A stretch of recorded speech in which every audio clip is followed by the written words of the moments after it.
attending this virtual listening session with the Raleigh City Council. I'd like to start this evening with a moment of silence in memory of George Floyd.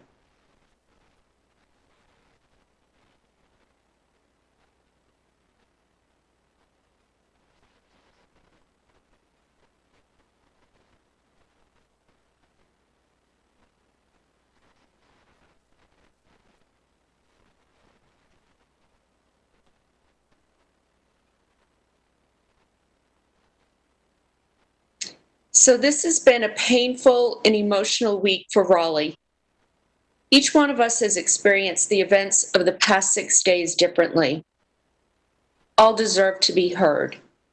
Our community is diverse and our range of perspectives is broad.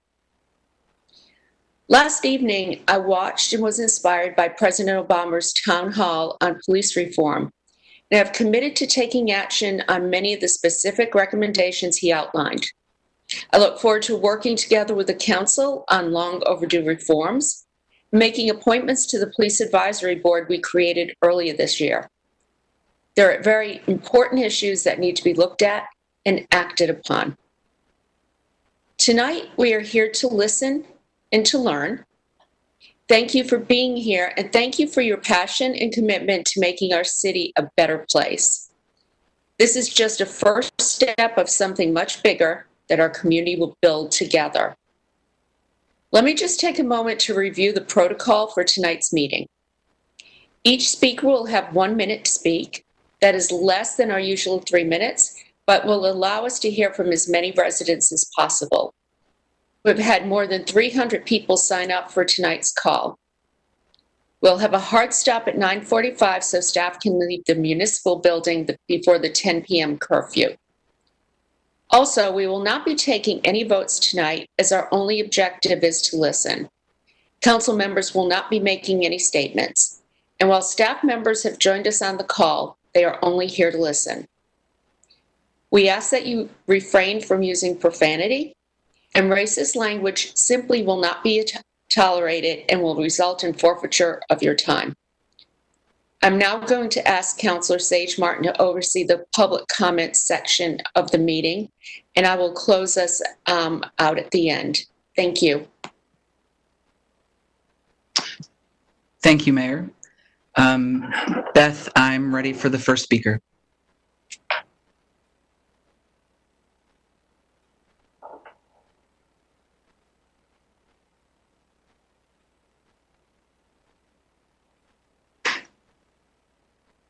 The first speaker is Catherine Matisha. So I'm going to unmute her now. Great. Can you all hear me? We can. Welcome, Catherine. Thanks for joining us. Thank you. Your 1 minute starts now. RPD has had time to procure and buy riot gear. RPD has had time to form riot plans, including targeting and shooting people providing aid and tear gassing U.S. citizens in order to protect monuments built to traitors on their state capitol grounds.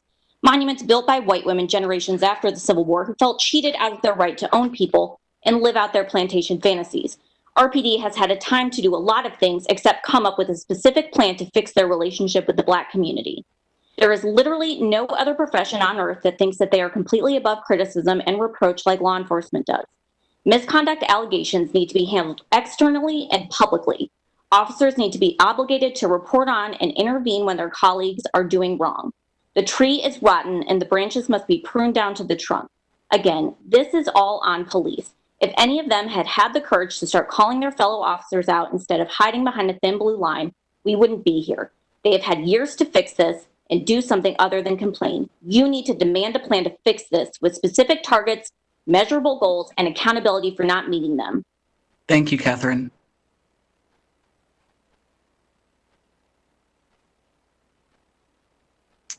And our next speaker. Brooke Ahanti. Welcome. Hi, can you guys hear me? We can, and your minute starts now. Thank you. You're welcome. I'm a wife, a mother of a rambunctious 2-year-old, a Christian, and a Raleigh resident and homeowner. I was very upset to see citizens tear gassed in Raleigh this weekend. In recent days, Chief Deck Brown has said law enforcement is at a reckoning point. and also that the chief has to be the leader. Therefore, I'm calling on her and other city leaders to lead by taking the following actions. 1, conduct a formal review of the events in Raleigh this weekend. 2, update Raleigh Police Department policies to include requiring de-escalation where possible and explicitly banning chokeholds. 3, improve adherence to existing duty to intervene policies. 4, do not build any more police stations in Black neighborhoods. 5, have the police department directly hire social workers to work with police on non-criminal calls, particularly when responding to mental health and drug overdose calls. I've never attended a Raleigh City Council meeting. For joining us tonight. Thank you. Have a great night. Our next caller.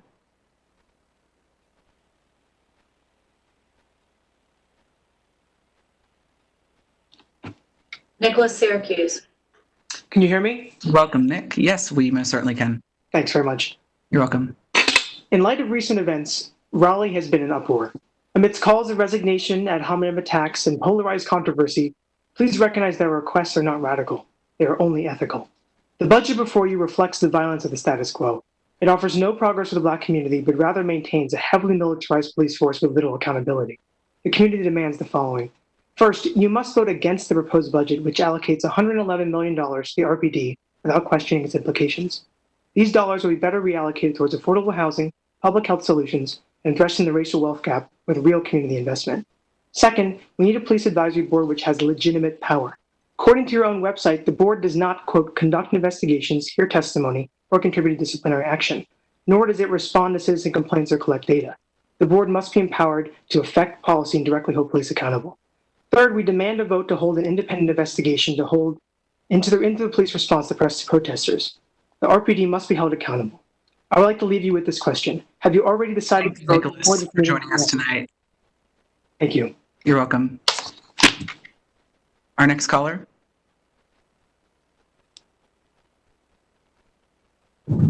CB is next. Somebody declined their position. Great.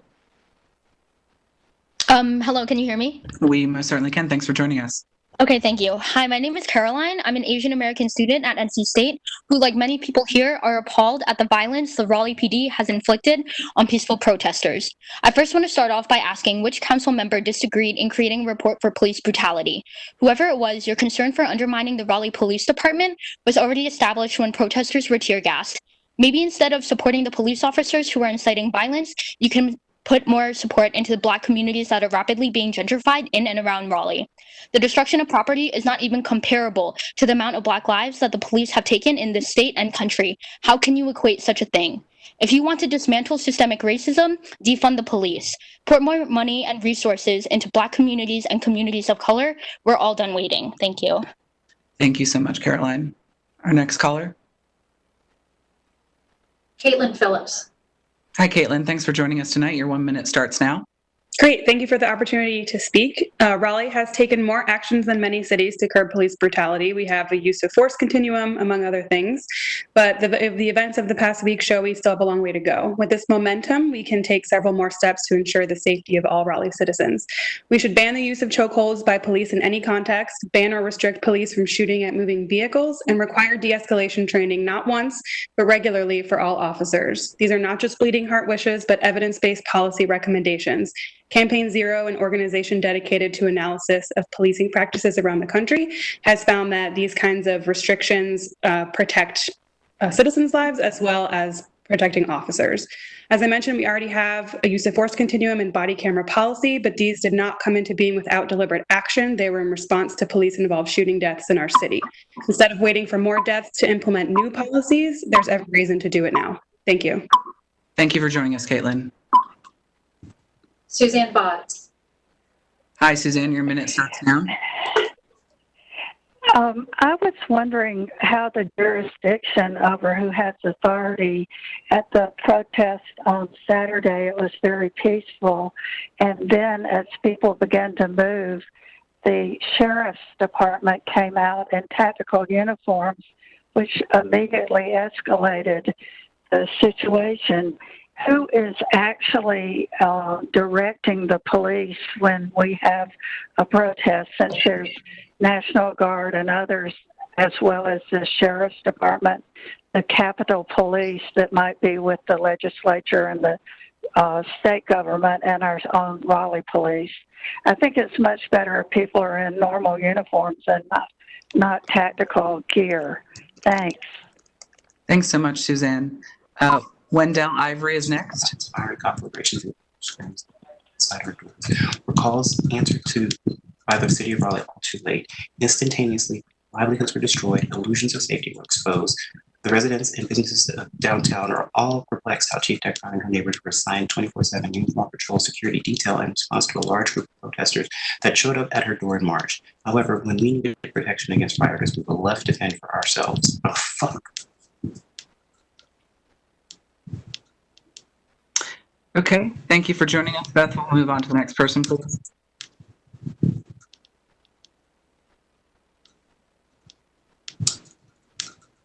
Jenna Hall. Hi, Jenna. Thanks so much for joining us. Your minute starts now. Thank you. Good evening. I'm speaking tonight on behalf of my friend Alan Williams, who was arrested on June 1st while walking peacefully down a mostly empty downtown street with a tire iron. Alan was tackled by riot police, arrested, and charged with possession of weapons at a demonstration. This arrest is conspicuous because mere weeks ago, concerned Raleigh citizens implored our DA and chief of police to enforce this very statute, and they refused. A group identified as Blue Igloo, which has ties to anarchist and white supremacist communities, was allowed to brandish semi-automatic weapons and rocket launchers. And rather than enforcing our state laws, police relayed that it was the position of the district attorney not to disarm or arrest them. In fact, RPD coached and aided these individuals on how to best carry out their activities while avoiding prosecution. RPD exists to serve the public, yet it has wielded its power to sanction a rocket launcher and criminalize a tire iron. It's an abuse of power and discretion, and ironically, the same injustice that leaves us no choice but to demonstrate in the streets. Thank you, Jenna. Thank you. Next, we have Wanda Gilbert Coker. Wanda, are you with us? Yes, can you hear me? We can. Will you hold on for 1 second? Beth, I'm hearing, are other council members hearing other voices? I'm hearing other voices. Okay. Beth, are you all working on that? Yeah, I think we are. Thank you. Okay, great. I just want to make sure.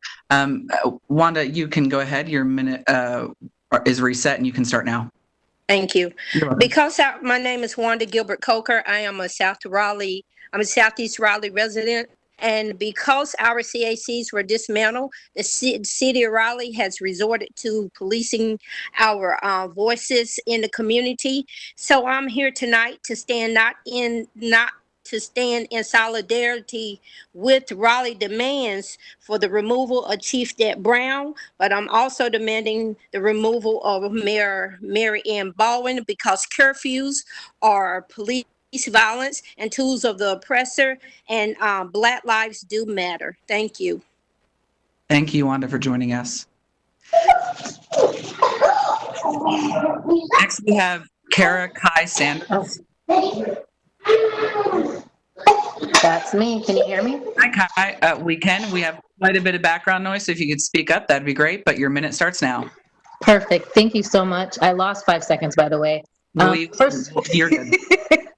First of all, I just want to say thank you to everybody who is working to beautify downtown Raleigh and put up the murals to signify some unity. I think that's a great thing to do. There are 4 things that I would appreciate you guys looking into. One is circle of security parenting for parents in the Black community. So children are being raised in a way that will help them to grow in a manner that will help them to be more productive in the society. I'd also like the council members and the police to look into the Arbinger Institute for Peace Mediation and Conflict Resolution techniques, and also to check into the Universal Declaration of Human Rights by the United Nations. It was signed on December 10th of 1948. It should cover all the things that we've been talking about. Thank you. Thank you so much, Kai. I appreciate it. Next, we have Dion Barreto.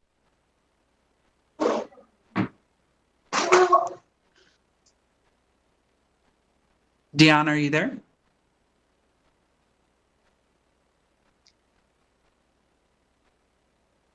Okay. Who is next, Beth?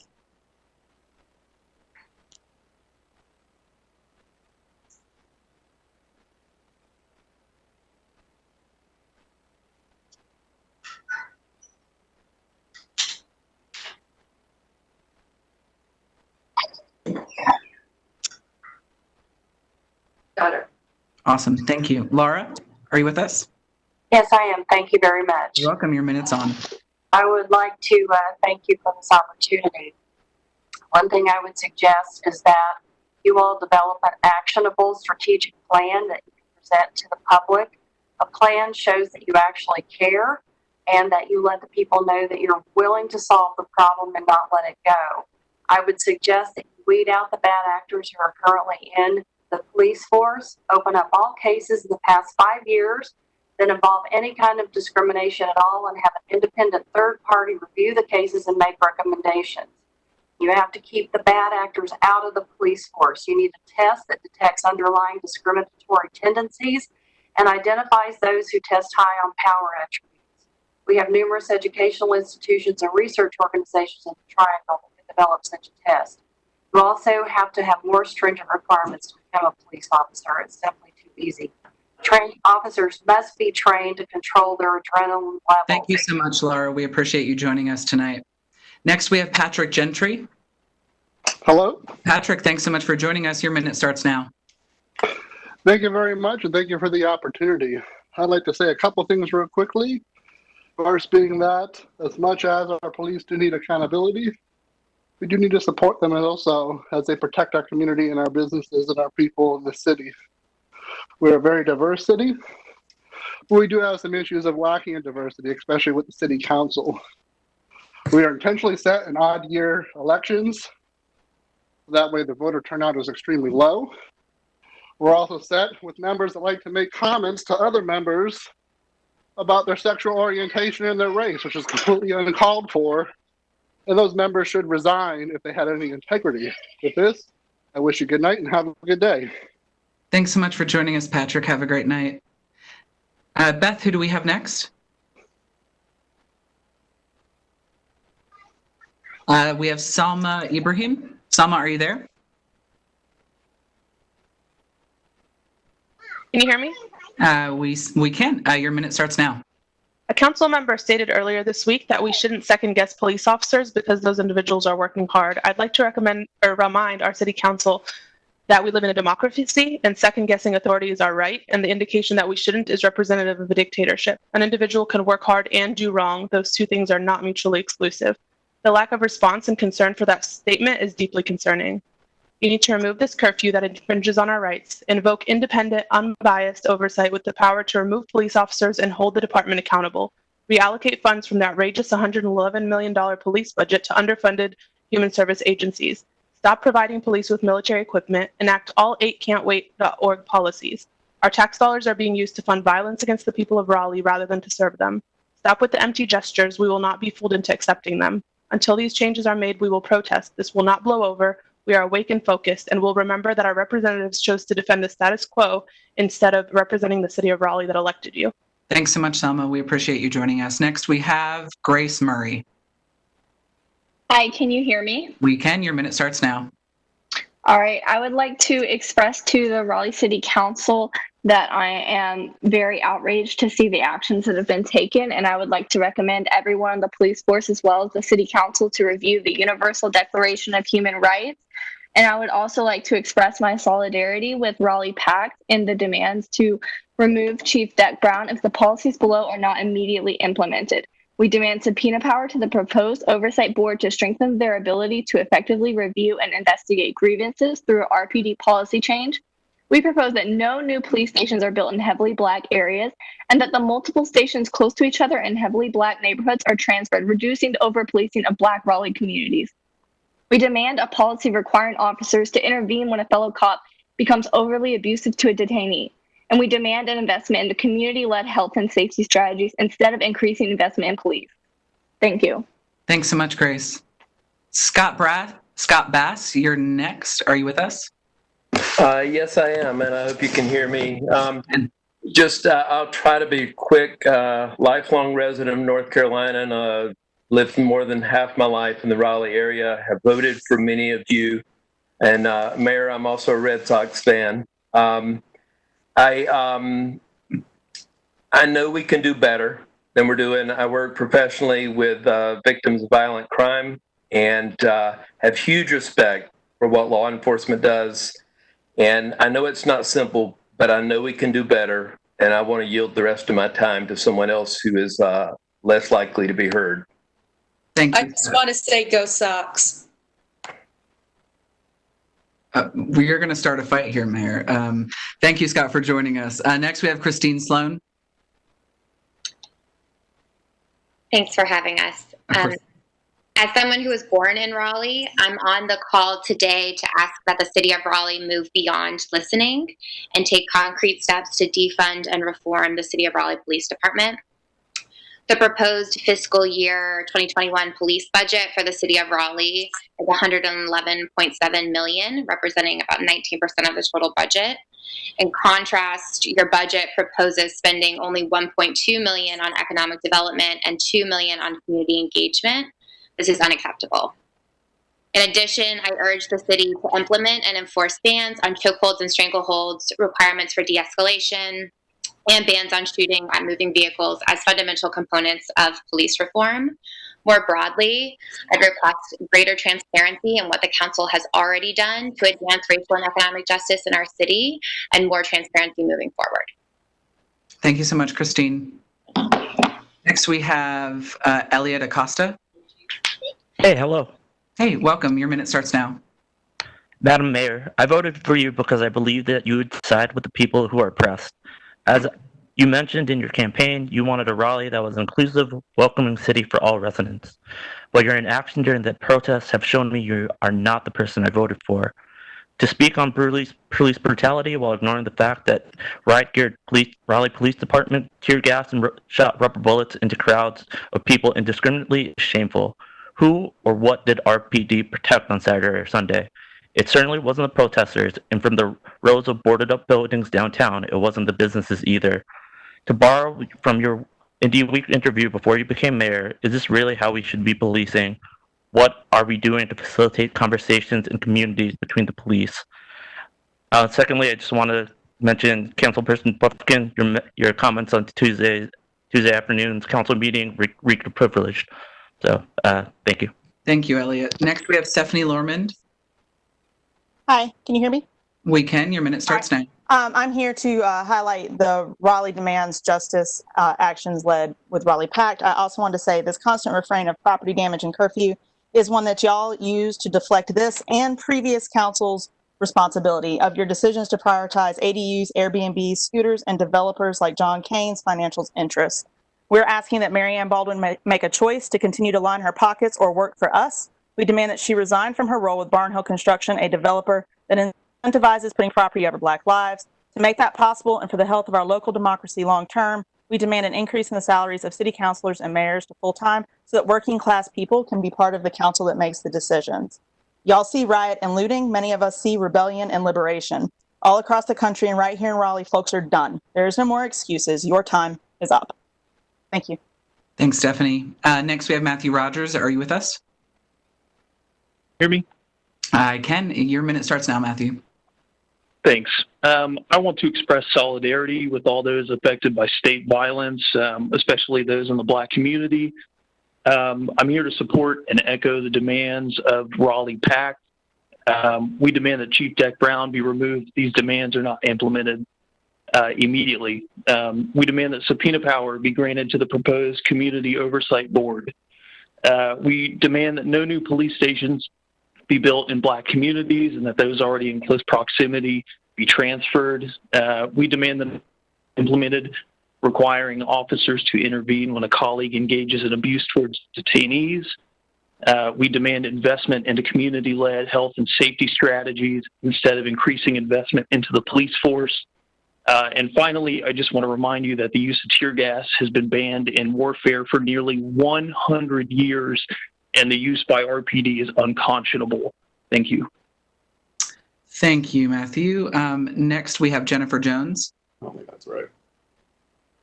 Actually, I didn't find her on the list, so move on to Sam Evans. Sam Evans? Sam, are you with us? Sam. Hey, Sam, can you hear me? Sam. Are we waiting for Sam? So that, Hello? I thought Sam was talking with us. Okay, we'll move on to the next person. Sydney Graham. Okay, Sydney, can you hear me? Hold on. Give me a second. I don't see her name on here. Sorry, we're getting backed up a little bit. Take a second. Let me know when you're ready. Anne Marie Buck. Hey, can you hear me? We can. Your minute starts now. Excellent. I would, as a citizen who works in Raleigh and has been a victim of police brutality myself by the NC State Police shutting down Packapalooza in a situation where I asked a police officer to help me find my car and ended up being arrested that evening, I would like to see officers undergo serious psychological evaluations before they are given a badge and they are given a gun. I would like to see them enforcing laws that they have taken classes in so they know the laws that they are enforcing. I would like to see them enrolled in civil rights classes so they know the rights that they are taking away from the citizens of the people they are supposed to be protecting. That's all, and thank you for hearing me. Thanks for joining us, Anne Marie. Next, we have Benny Koval. Benny, are you with us? Can you all hear me? We most certainly can. And your minute starts now. Black Lives Matter. This is Benny with Smash Racism Raleigh. In solidarity with the Raleigh Demands Justice Coalition, I will reiterate the demands. 1. We demand the removal of Chief Deck Brown if the policies are not immediately implemented. 2. We demand subpoena power to the proposed oversight board to strengthen their ability to effectively review and investigate grievances. 3. We propose that no new police stations are built in Black areas and that the multiple stations close to each other in heavily Black neighborhoods are transferred. 4. We demand a policy requiring officers to intervene when a cop becomes overly abusive to a detainee. 5. We demand an investment in community-led health and safety strategies instead of increasing investment in police. We are on the streets for George Floyd, but also for Akil, Sohail, Kharon, and countless other victims of Raleigh police. The people see right through displays of performative solidarity from the police. The same officers who are kneeling are the same officers who are stealing medical supplies, gassing and shooting at peaceful protesters, including medics. Do you understand how sick that is? Many council members have accepted money from police PACs, including you, Sage Martin, so maybe you cannot understand. We will not stop fighting for Black lives until we win. Thanks so much for joining us, Benny. Next, we have Carlos Rodriguez. Carlos, are you with us? Hi, I'm a resident of Councilman Brance's district in East Raleigh. I just want to say the actions of the Raleigh Police Department over the past week have been absolutely disgusting, and they completely overshadow any minor shows of good faith that they've had with the protesters. Deploying tear gas on peaceful protesters is never appropriate, period, full stop. The tactics used by Raleigh PD over the past weekend are the same ones that we see in dictatorships and fascist states around the world. The council must slash police funding and use those funds to help the communities that have been criminally over-policed and underserved for decades. Take the funds away from flashbangs and tear gas, which they are going to be buying in the future as they've been using expired cartridges over the past few days, and use those funds that they would take on that and give them to organizations that are tackling true issues facing these communities. Also, a civilian-led oversight commission with subpoena power must be in place to investigate every single use of force and sexual assault complaint against RPD officers. Thanks so much, Carlos. Next, we have Brian Conlon. Good afternoon. Hi, Brian. Hey. So I just wanted to join my support for the demands from the Raleigh Demands Justice Coalition. The removal of Chief Deck Brown is something that is of the utmost importance, given that the Raleigh PD tear gassed a crowd containing 2-year-old children and high school students on the 30th. The Community Oversight Board needs subpoena power to effectively review and investigate grievances through an RPD policy change. No new police stations need to be built in heavily Black areas, and the excess stations built close to each other in those neighborhoods should be transferred to end the over-policing of Black communities in Raleigh. Officers need to intervene when a cop becomes overly abusive to a detainee, and there needs to be an investment in community-led health and safety strategies instead of more and further criminalization of communities of color. Thanks I'll yield my time. Fuck you, Brian. Thanks, Brian. Have a great night. Next, we have Jessica Turner. Jessica. Hi, can you hear me? We can. Your minute starts now. Hi, my name is Jessica Turner. I'm a member of Raleigh Pact. Since 2016, we've been coming to this city council for accountability, transparency, and equity in Raleigh in policing. After 4 years of dialogue, we declare that time is up. We demand action for Black lives. We demand the removal of Chief Deck Brown if these policies below are not implemented. We demand subpoena power to the proposed oversight board to strengthen their ability to effectively review and investigate grievances through RPD policy change. We propose no new police stations are built in heavily Black areas.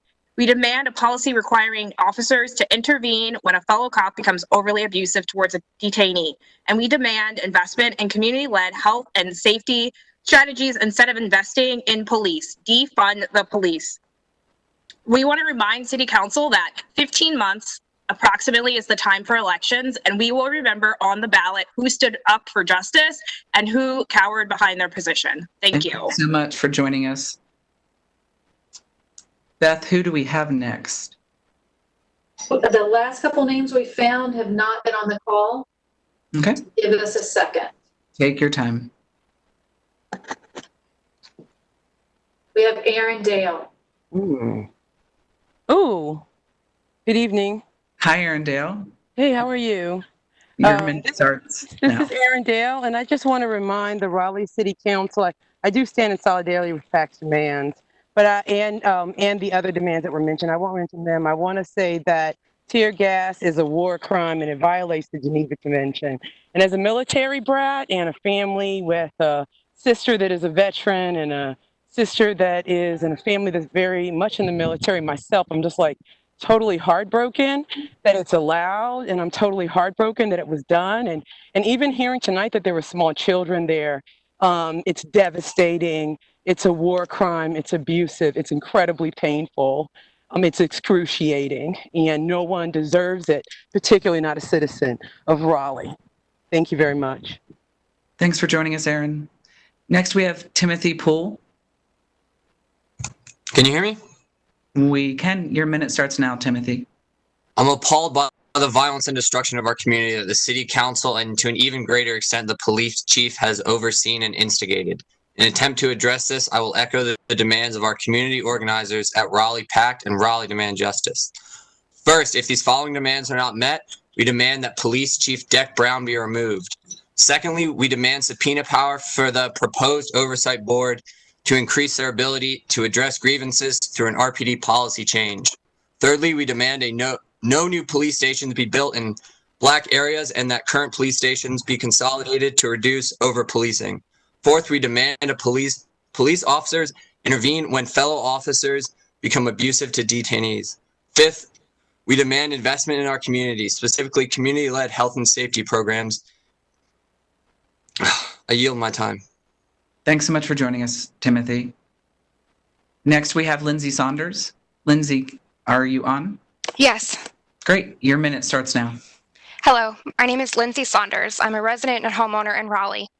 Our Black and Brown community members have a right to live free with liberty and strength, just as our white family and friends do. On paper, we're to think they do, but in reality, they don't. Though I am privileged as a white person, I have felt suffocated by anxiety, worried about the safety and pain for others, including my own interracial family. As someone who is concerned about others, I need to see and hear our leaders speaking out about recognizing and feeling the pain of those they serve. Speak out. To be silent is to be complicit, and to only speak up on policing, but to ignore the cries of pain for from our diverse community is privilege and heartbreaking. The lack of empathy I'm hearing is deafening. I have served my community my country overseas honorably, but right now I am not proud of my country, and I support the demands that have been presented tonight. Thank you for listening. Thanks so much, Lindsay. Next, we have Emma Floyd.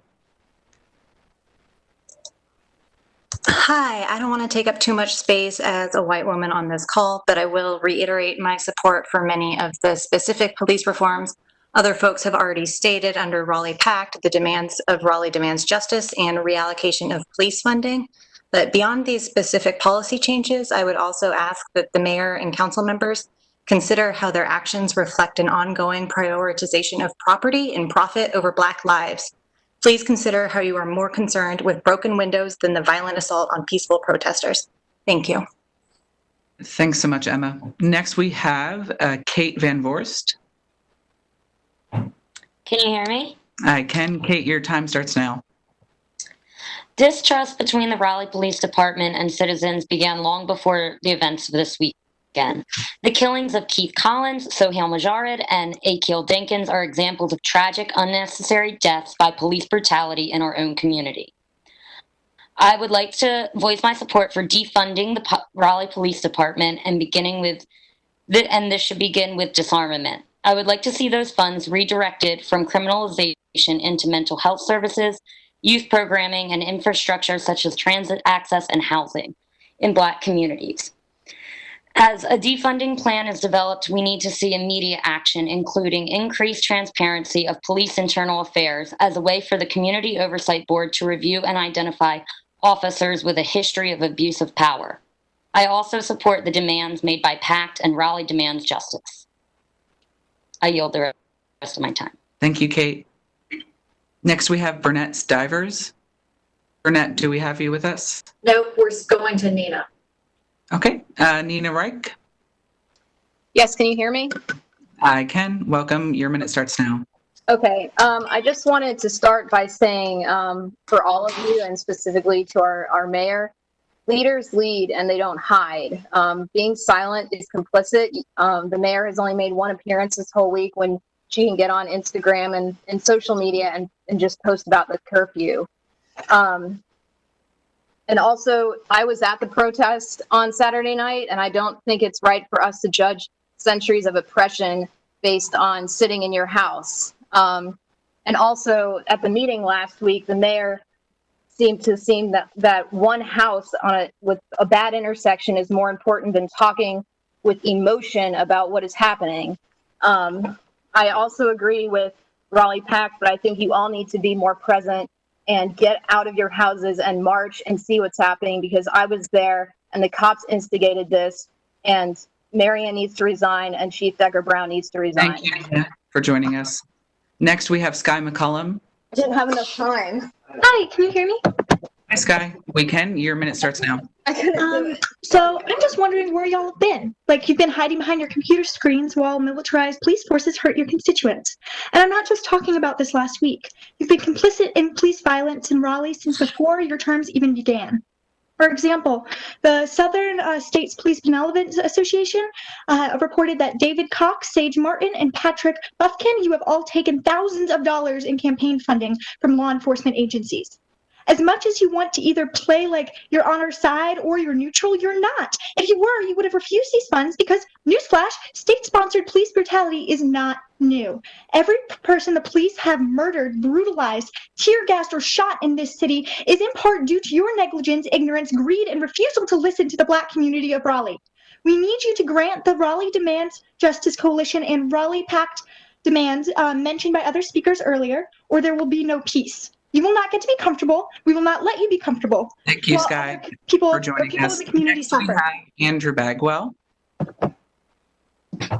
Hi there, Sage. Can you guys hear me? We can. Your minutes now. Police are given tremendous responsibility with state-sanctioned use of force. That responsibility overrides any right to personnel file privacy. Please endorse a user-friendly website where citizens can clearly see complaints against officers. We have Wake mugshots where citizens that are arrested but not yet convicted have their pictures on public display. Surely it's only equitable for citizens to see police officers that have been accused of misconduct. This council must act immediately. We are done with studies, self-serving council diversity training ideas, and $111 million spent on public safety without clear, enforceable police accountability. Let's move very quickly from listening to actually conversing on how to act and do it now. Thank you very much. Thank you, Andrew. Excuse me, Sage, before we go on, there are a bunch of restrictions coming out Want to make sure that we're going through the order with which they signed up. When you can communicate in the WebEx chat who is coming next. Everything okay? No. I think you needed to know the last person or whoever is next. Whoever is next. I did it. I did not. There we go. I did it. I did not. Nope. There we go. Nope.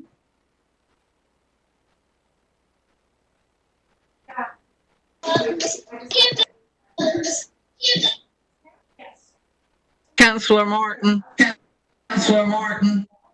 This is Gail. Could you ask the people who are reading statements to send them to us because it's hard to hear and if they'd send the statements to me, that would be great. I will do my best. Madam Clerk. Madam Clerk.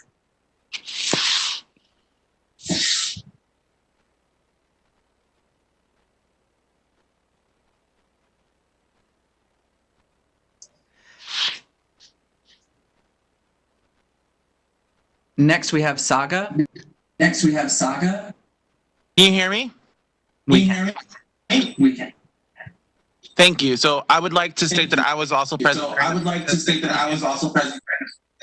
And I would like to also agree with everyone that had stated that investigation RPD. And there's a lot of questions in regards to RPD. De-escalation needs to happen. I think that I also agree with the Raleigh Pact. And I also believe there needs to be training in regards to sexual preferences, sexual orientation. If you're ask that you stop there, please, and we would, Madam Mayor, I'd like to ask for a brief recess, if possible, while we work to fix these technical issues. Thank you. You're welcome.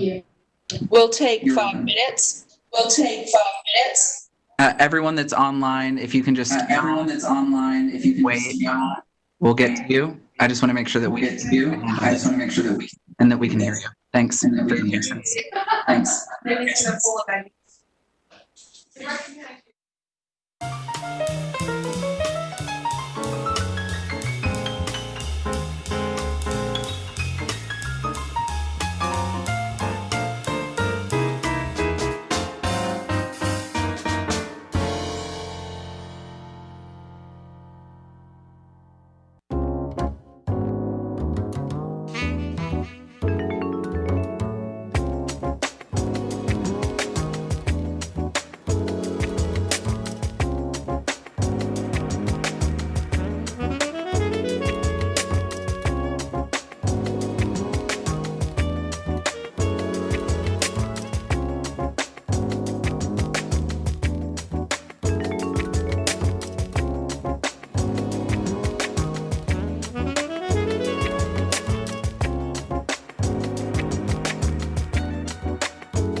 Can you hear me?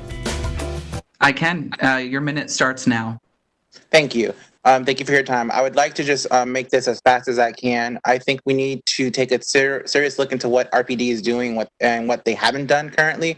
I agree with mostly everyone that has said that we need to defund the police and put that money into allocations in regards to some type of education, housing, mental health issues. I think that there needs to be some quarterly or semesterly metric that's put onto RPD in regards to psychological exams, racial bias training, racial bias testing. I think those hours need to match or exceed the allotted time that they have trained for arm trainings. I also think that there needs to be training in regards to LGBT matters, knowing when not to be using dead names in regards to our trans neighbors and that are all within the spectrum, just ensuring that they're not booking them by their dead name when that's not what their name is. Thank you so much for joining us, Saga. We appreciate it. You're welcome. And next we have Renee Waraneko. Can you hear me? We can. Thanks for joining us, Renee. Your minute starts now. Mayor Anne Marie Baldwin needs to lift the curfew as it is a clear violation of the First Amendment right to protest and was put in place to silence the Black Lives Matter movement. The Proud Boys and white supremacists that show up to the peaceful protest brought semi-automatic weapons, yet were not arrested, despite the police making it very clear that wasn't allowed. Second, if RPD cannot handle getting a plastic bottle thrown at them without committing the war crime that is tear gassing its citizens, then there needs to be a complete reform of the department. They have shown us that they are disgustingly animalistic and have no regard for the laws and amendments that this country was built on, and obviously neither does the mayor. Chief Deck Brown needs to go. I see you in this chat, and this isn't a demand. It's what's necessary to move in the right direction. Lastly, my sister wants you, Mary Ann Baldwin, to know that you should be ashamed of yourself. And my mom wants you to know that you need to apologize to your citizens that have been afflicted by this. You spend $111 million on absolutely nothing. It's embarrassing.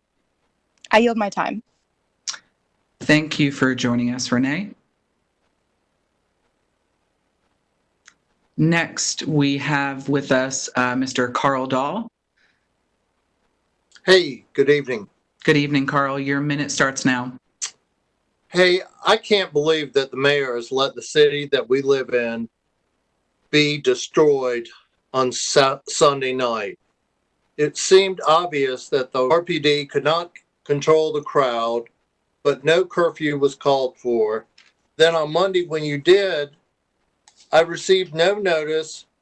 I had to ask a neighbor if they knew anything about it, and they said they had just received an email. It was 6:19 p.m. I just don't understand how in the world a city is supposed to function with such terrible communication. Also, cannot believe that the police department would shoot at people trying to protect their own property for the crime of giving away water. That's just criminal. Thank you very much. Thanks for joining us, Carl. Next, we have Bob Geary. Sage, hello. Hi, Bob. Your minute starts now. I just want to say very quickly. Institutional racism is in the DNA of this country's history.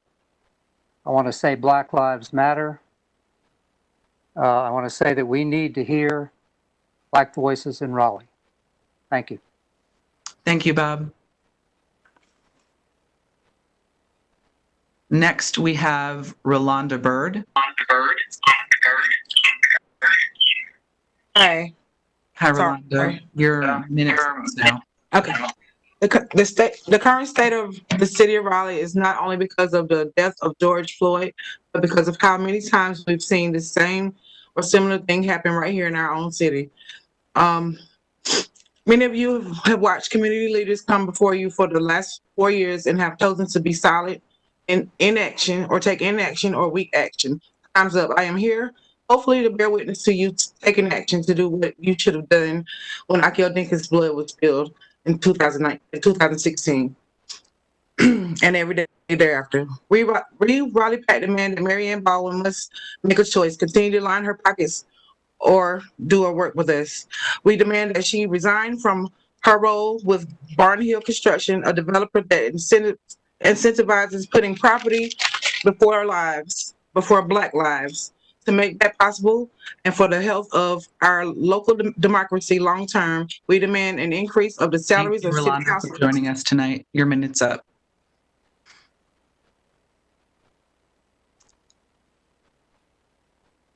Before I move on to the next person, just to address the city clerk's comment earlier, for those that are able, if you could please send your statement to the city clerk. Madam Clerk, could you let people know what your email is, please? Yes, Gail, GAIL.Smith@RaleighNC.gov. Thank If they you very will much. send them, I will put them in a packet and forward them to all council members so you can get the benefit of the full statements. And that will go into the public record so that all speakers are aware. But if you have trouble finding Gail's email, you can also send it to your council member and let us know, and we will forward it to Gail as well. But we want to make sure this goes into the public record for this evening. Thank you. You're welcome. Our next speaker is Lee Branscomer. Hi, can you hear me? I can. Your minute starts now, Lee. Hi, my name is Lee. I'm a renter in downtown Raleigh, and I've been a resident since 2016. I'm a liberal Democratic voter. I support police reform. I support the protests, and I agree with many of the recommendations regarding oversight and reform that have been mentioned. I do believe the destruction was absolutely escalated by the police, and I also understand the underlying issues with those frustrations, and I still don't condone the destruction. Property is not even close to the value of a human life, but it does have some value. I don't think it's particularly challenging to hold both views, nor do I believe that it's morally bankrupt to do so. Sage, I voted for you and I still support you, but I was disappointed to hear you attack Councilman Buffkin for his immutable characteristics. And even though I don't necessarily agree with his line of thinking, I also want you to know that if the shoe was on the other foot and anyone attacked you for your immutable characteristics, I would stick up for you just the same. If you hear anything, Thank you so much for joining us. Your minute's up. Next, we have Jonathan Pearson. Good evening. Thanks. Your minute starts now, Jonathan. All right. Thanks for hearing us out. I just wanted to hop on here and voice my support for the police department. And, you know, I know that a lot of people are upset about the events of this past weekend, and that was, it's definitely troubling. But ultimately, I think what it comes down to is we just need to make sure that we're doing all that we can to make sure that both our police and our citizenry receive the proper support that they need. I do think that some oversight, some kind of third-party auditing process would be good to make sure that the beat cops are not performing their duty properly. And I do think that regular psychological evaluation could be useful, and it would be healthy for the police officers as well. I see the rest of my time. Thank you. Next, we have Alex Krasnov.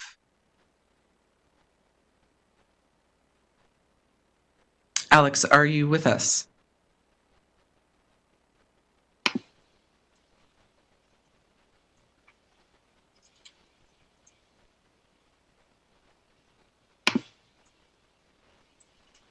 Alex, are you there?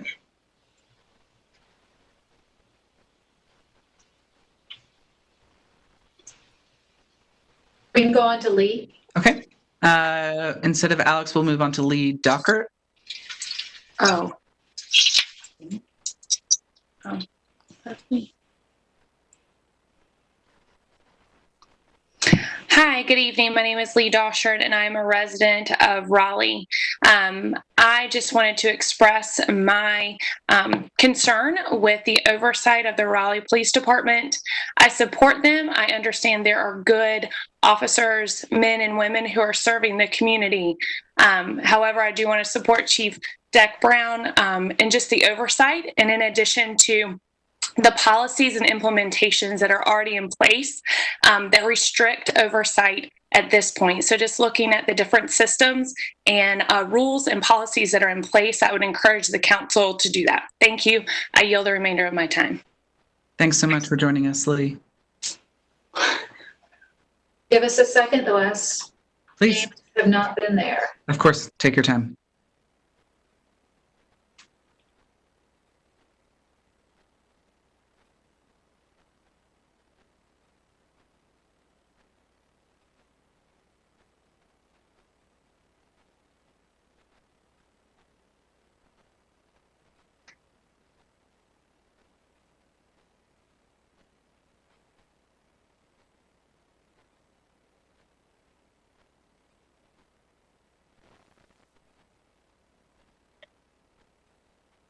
Alexander Cahill. Great. Alexander, are you there? Yes, thank you. Can you hear me? We can. Your minute starts now, Alexander. All right, I just want to say as a white cisgender male that lives in Old East Raleigh that I love my black neighbors, I love my black friends, and I love the black staff that works at the city of Raleigh day in and day out for all of our livelihoods. I would strongly advocate for the defunding of the Raleigh Police Department. $111 million can be better spent on stipending community members, specifically community partners, black-owned businesses. It could also be used to restrict and remove zoning efforts in the city and make zoning more inclusive for all. That is all I have to say. Thank you so much.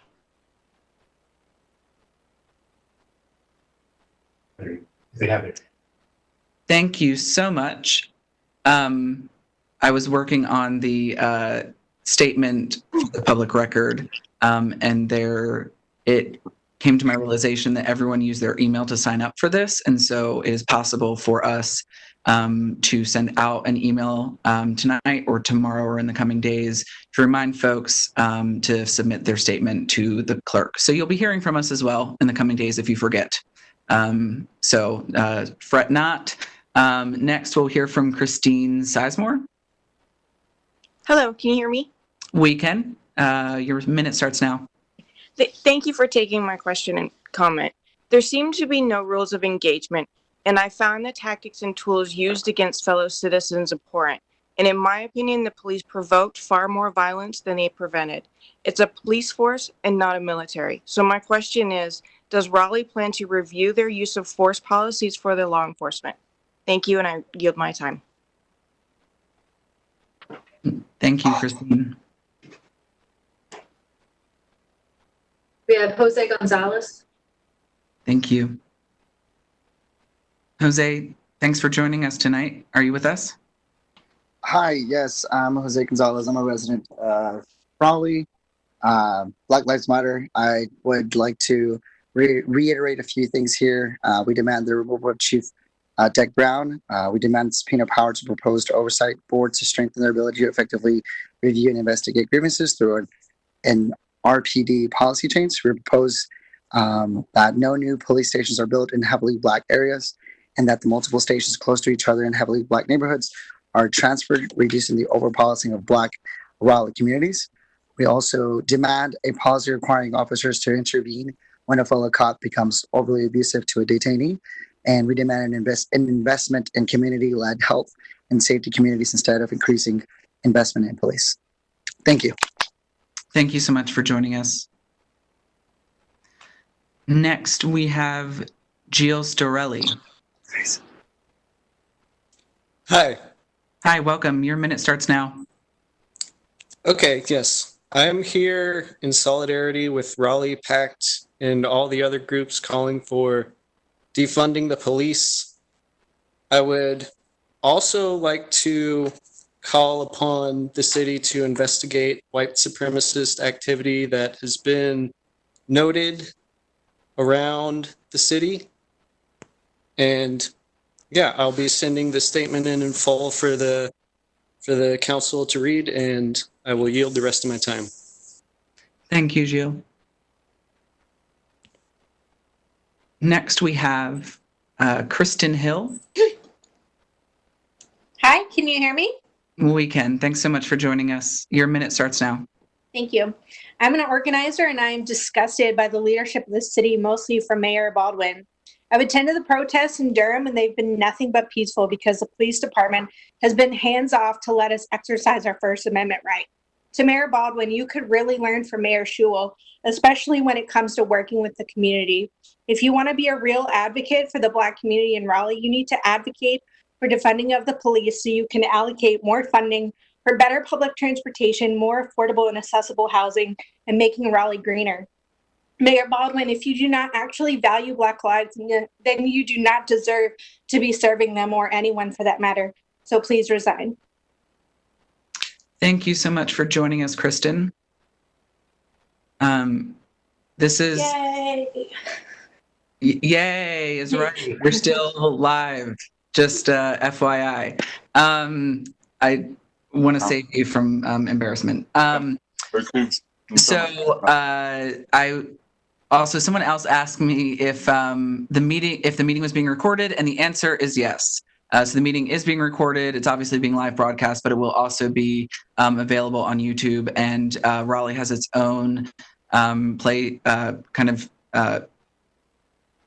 in which all of our recordings are housed. And so it normally takes half a day for it to show up there. But for anyone that's wondering whether or not this will be available after, it will be. Next, we have Michael Stewart Isaacs. Yes, hello. My name is Michael Stewart Isaacs. I'm showing my solidarity with Raleigh Pact. I am just calling just to listen and hear with the city council members. As a resident of Raleigh for many years, I've witnessed the unfortunate treatment of police officers in Black neighborhoods. As a resident previously of Washington Terrace, I witnessed police interactions with residents as always suspicious, as well as highly militarized in regards to the equipment and other things they use towards individuals. I also like to state that in regards to choosing police officers, we need to start looking at where police officers come from. If they come from places that have populations that they're not familiar with, and then they're forced to police areas with people they've never had experiences with, namely rural areas, police officers who maybe had previous hunting experience and those kind of things, we may need to use that as a vetting process to get them out of the police force, because that's how they're treating citizens often. Thank you so much, Michael. Next, we have Matthew Sasso. Hi, you can hear me? We can. 10 minutes starts now. I want to know why the city has murdered, abused, and terrorized citizens, particularly Black citizens, for years. I want to know why they think it's okay to poison and abuse those protesting these murders. Why do you think it's okay to send the National Guard to threaten us and to send more of your riot gear wearing terrorists to throw tear gas into crowds that have children in it? Why are the city and state sanctioned terrorists shooting rubber bullets and bringing sound cannons in? If you say Black Lives Matter, why do you continually show in your actions that you don't believe they do? Raleigh Pact demands an investment in community-led health and safety strategies and defunding. We demand a policy requiring officers to intervene when a fellow cop becomes abusive. This needs to be enforced. We can't rely on the phantom good cop to police other cops. We propose that no new police stations are built in Black areas and that the stations that are there grouped together be transferred, reducing over-policing. And we demand that if these aren't met in a week, the removal of Chief Deck Brown. I would also like the mayor to put down her vape pen and resign. Thank you. Thank you, Matthew. Next, we have Gavin Martin. Hello, I'm Gavin Martin, and I'm here. If you can hear me. We can. You can't hear me? We can hear you. We'll restart your minute right now. Gavin Martin. All right. I'm here to call because I think what needs to happen is that there needs to be officers who that need to be rated when they are applying for the job. Their houses need to be rated to make sure there's no racist statuettes. And then after, you need to put them on bias training. I think we could defund police. The only thing they need is a helicopter. We could use that money for mass transit and maybe better rezoning with bigger buildings. And what the police did, I don't believe it was Mayor Baldwin's fault, though. She just needed to put that vape pen away. And I don't think it was Deck Brown's fault, but they are accountable in part. The police did violate them.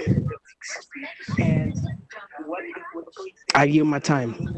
Thank you, Gavin. I appreciate you joining us tonight. Is Lindsay Smith with us? Yes, I'm here. Awesome. Thank you so much for joining us. Your minute starts now. Thank you. I would like to speak to City Council about the very basic request that I have for policies to be online. I find it very appalling that police policies are not readily available for citizens. All other laws and policies are readily available for others online.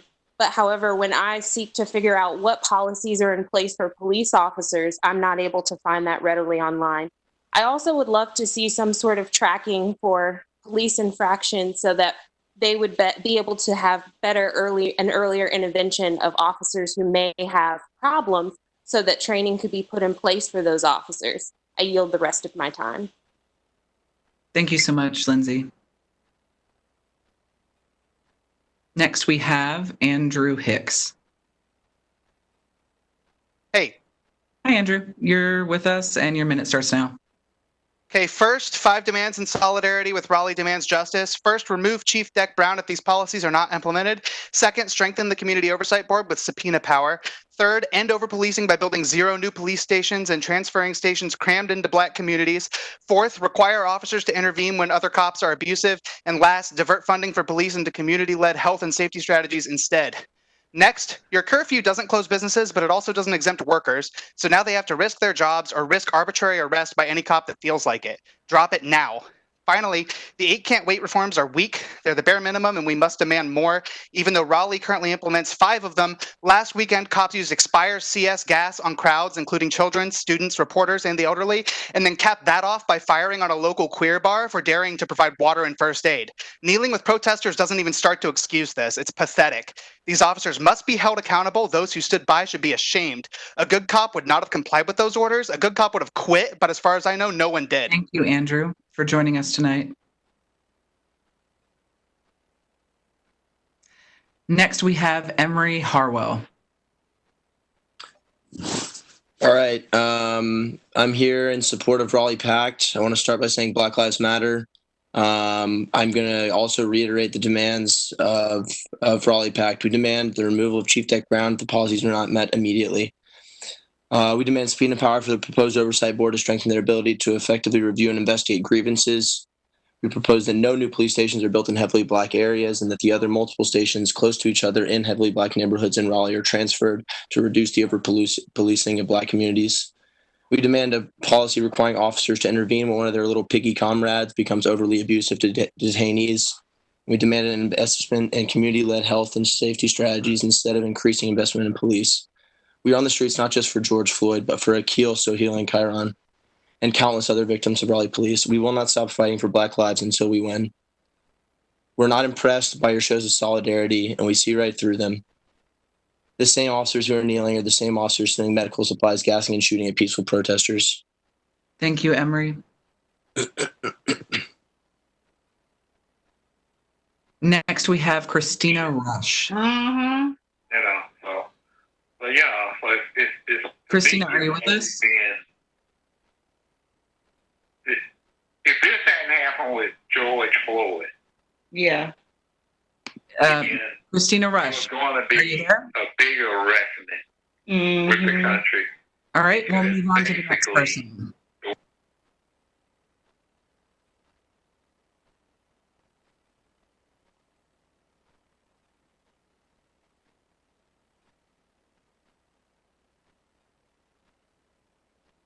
We have John Copes. Oh, fuck yeah. Okay. Hi, John. I'm glad you're excited. Your minute starts now. Marianne Baldwin, your repeated failure to make timely addresses and the lie you continue to perpetuate that violence only occurred late Saturday night is disgusting. I watched your police force throw expired CS gas at a crowd of young people, the elderly, and first-time protesters with the sun still in the sky. That is violence, not a few broken windows. I find it interesting the only buildings that I witnessed riot cops protecting with their bodies on Saturday, your new employer Barnhill had a hand in developing. How can you claim to care about Raleigh's precious downtown businesses when your police force is more concerned with gassing innocent people and shooting them with rubber bullets than stopping those businesses from being damaged less than a block away? I hope you've been able to put together that the only protest that involved violence was also the only protest that you sicked your armed thugs on. Don't think for a second that we will let you use your useless curfew or incompetent police chief to take credit for peace brought by the people. You're a joke, Marianne. You've proven again and again being bought by developers is more important for you than listening to the needs of the people. I demand a public apology for your many shortcomings and acknowledgement of the violence committed by RPD, and I demand your resignation. To the rest of the council, requesting a police report is not enough. They will continue to excuse away their violence the same way they made excuses for the officers who targeted a queer establishment on Sunday with no repercussion. In the words of our Lord, what does that mean? Fuck the police! I thank you very much for joining us. Next, we have Paul Wojcicki. Hi, Sage. Can you hear me? We can. Thanks so much for being here. Your minute starts now, Paul. Thank you, Councilors Martin, Stewart, and Melton, for allowing us to be heard tonight. I've been listening to see how you all would respond to this latest instance of police violence and setting aside the ridiculous attempts by Mr. Buffkin to delay reports on what happened and the shockingly tone-deaf comments from Chief Deck Brown last night that all life matters. Please resign, Chief. I've heard some good things from you all. I've heard terms like structural inequity and that Black Lives Matter. But the last term really gets me because just saying Black Lives Matters fails to acknowledge that you have to become actively anti-racist. That is, you city council members cannot say that while funding the very systems that beat, cage, and murder Black bodies. I acknowledge the discomfort you'll experience that comes with taking this role, and although I support the suggested policy changes, let me remind you that the Minnesota Police Department had policies against the very actions that killed George Floyd. Let's be clear, you city councilors have an opportunity. The city budget Mr. Hall has laid in front of you is rewarding the police and reinforcing a racist system. What are your priorities? In the midst of a projected $36 million budget shortfall and position freezes, you are giving a third of your budget. Thank you so much, Paul. We appreciate you calling in tonight. Thank you. Next, we have Olivia Rich. Yes, I would just like to say that the aggression and attitude shown by the RPD earlier this week was disgusting. I would also like to say that they shot upon medics and people at a gay bar trying to give people medical supplies and help. And I would also like to suggest that with the 4 demands that have been made by everyone else, I would also like to add that police should have to log 150 hours or more of community service in minority communities or Black communities. And I would also like to note that it takes more than twice as many hours to become a barber than it does a police officer, and that's over someone's haircut, not their freaking life. So also, I would like to shout out to you, Mr. Martin. I see your flag, and I see you looking sad and tired. And yeah, I yield the rest of my time. Thank you. Thank you. Jeff Land is next. Yeah, hi. Can you hear me?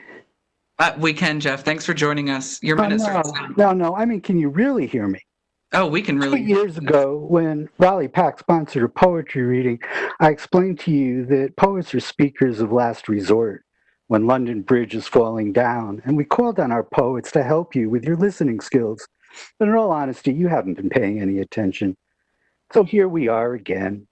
It's amusing in some pathetic way that your attempt to stage citizens' participation in a meaningless review board is contrasted every night with a mere honest example of public dialogue we're seeing in the streets. A hard and useful discussion you've always done everything in your power to smother. Perhaps one concrete outcome of this crisis would be your postponing of your sham police review project in order to address some proposals of actual reform. Perhaps Sage and Corey, you can review local progress's police accountability scorecard to go along with your work on finances. You pray that the memory of Akil Denkin, Shaquan Terry, and Javier Torres will fade, and we'll stop saying their names. For joining us. We appreciate you being here. Next, we have Jamie Blue. Jamie, are you with us? Yes, I'm here.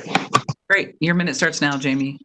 All right. In addition to what everybody else has mentioned, I would like to say that the priority of hiring of military personnel should be ended because military training is fundamentally different than police training. This is not a war zone. This is a community. Police should be part of the community. They should not see everybody around them as the enemy. There's too much us versus them. Even the terminology of the thin blue line separates police from the people that they are trying to protect. And in closing, I'm just going to say one quote from a North Carolina resident that a lot of people should probably enjoy. When a man carries a gun all the time, the respect he thinks he's getting might really be fear. So don't carry a gun because you want the people, because you don't want the people to fear a gun. You want them to respect you. Joining us today. Next, we have Michelle Jewell. Hi, Sage. Can you hear me? We can. Thanks so much for joining us. Great. I'm asking the City Council for 3 actions.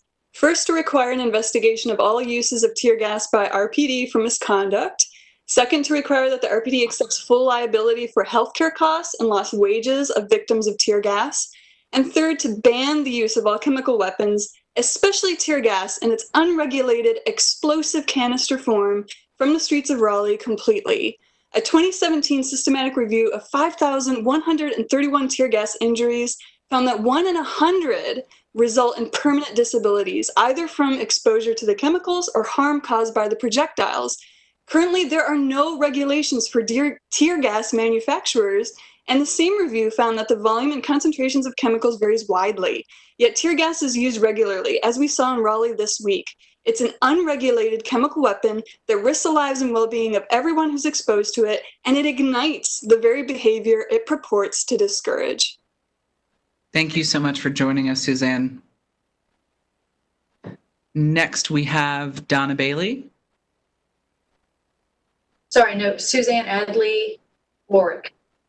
My eyes are playing tricks on me. Sorry, Michelle. Next, we have Suzanne Adley Warwick.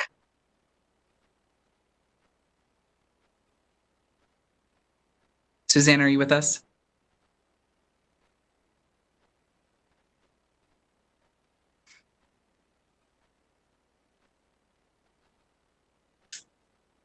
She is connected, but not.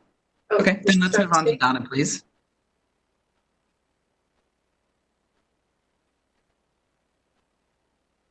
Can you hear me? We can. Thanks, Donna. Your minute starts now. Thank you. Trust is something that has to be earned. In disbanding the CACs, the only community-based voice in Raleigh, you got rid of a valuable place where citizens and police got together on a regular basis to discuss important issues. It was the best place for building relationships with the police and having dialogues with other neighbors. 8 of the 18 CACs were in predominantly Black neighborhoods. These were integral parts of the Black community where larger issues could be discussed in safety. Since 40% of the CACs were in Black neighborhoods, you are silencing the very same voices who you now say you want to hear from. Why should anyone trust you? There is very little trust in the actions of this council. You will have to do much better. You can start by reinstating CACs until you have something else in place. Anything is better than nothing. Next, we'll hear from Spencer Bland. Hey, thank you so much for the time. Mayor Baldwin, I voted for you, and I have to say that I'm embarrassed of that vote now. You disappointed me when you endorsed no racist and misogynist Mike Bloomberg. You lost me when you took a conflict of interest position with Barnhill Construction. Now I'm angry at how you've let your city down amid peaceful protests. Your lack of support for peaceful protests and a quick snap to call in a rabid police force in the form of a curfew against these protests has lost me. Where was the same action when we had a force of known racists armed to the teeth descend onto our state capitol under the guise of reopening this state? We need full-scale reform of the Raleigh Police Department, reallocating most of that $111 million into social and economic policies for our growing city, and a reopening of all disciplinary actions from the last 10 years against officers. If you care about Black lives and true reform, don't just listen, do something. I yield the rest of my time. Thank you, Spencer. I appreciate you joining us. Next, we have Letha Muhammad. Hey, this is Letha Muhammad. I'm a citizen of Southeast Raleigh, Corey Branches District, and I'm here tonight to lend my support to the demands that have been mentioned by other speakers tonight. I also want to also lift up my disappointment and my anger of the treatment of Raleigh citizens at the protests for the last few nights, and my disdain for the curfew that has been put in place that is locking us into our homes. I also demand that Mayor Baldwin take a good hard look at the choices she's making as the leader of this city and do something different. Thank you. Thank you so much for joining us, Letha.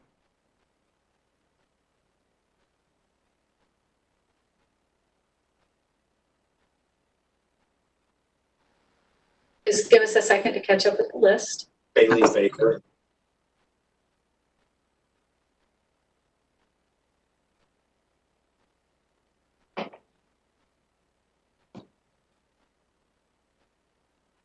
Hello?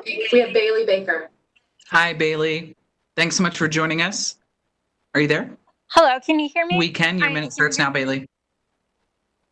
I want to formally address Chief Deck Brown and call for her immediate resignation, as well as the firing of every police officer involved in the attacking of peaceful protesters on Sunday, May 30th at 8 p.m. and 8:55 p.m., where the use of chemical weapons and bullets were used on peaceful protesters in violation of our constitutional rights. They fired on our retreating backs as we screamed, cried, and fled. I witnessed press and young women be targeted with mace directly in the face. Deck Brown continues to lie about these events. Despite overwhelming video evidence disproving her lies, she refuses to remain accountable not only for her actions, but the actions of her officers, of which she is directly responsible.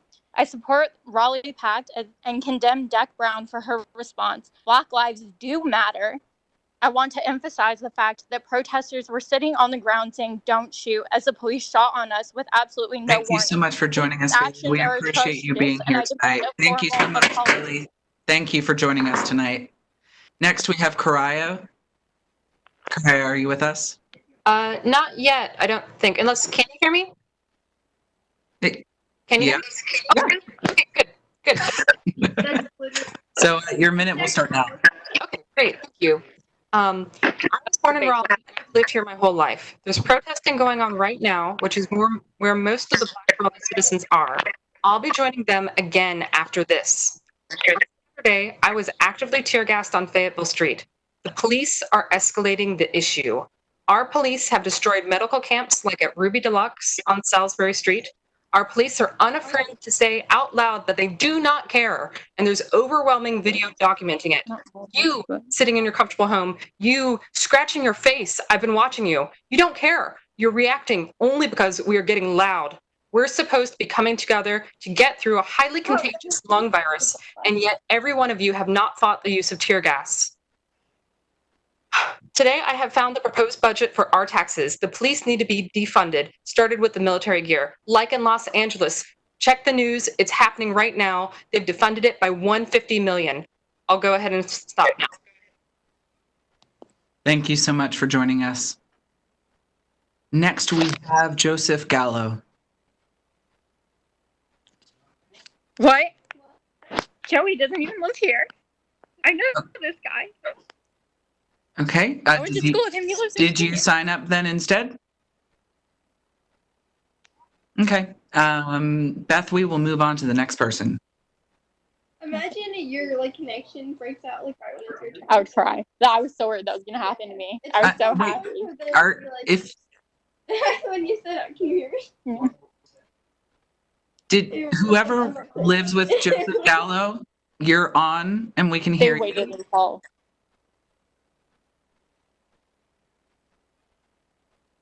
Okay, Beth, let's go ahead and move on to the next speaker, please. Will do. Let me find out. Thank you. We have Derek Dunn.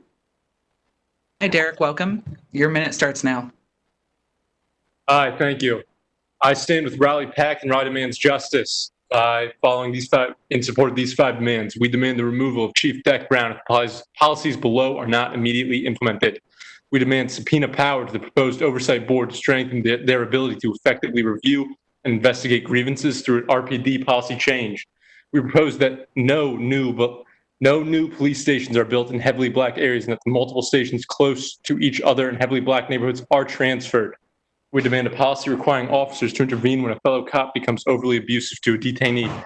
And we demand an investment in community-led health and safety strategies instead of increasing investment in police. I yield my time. Thank you. Thank you so much for joining us, Joseph. I appreciate your time.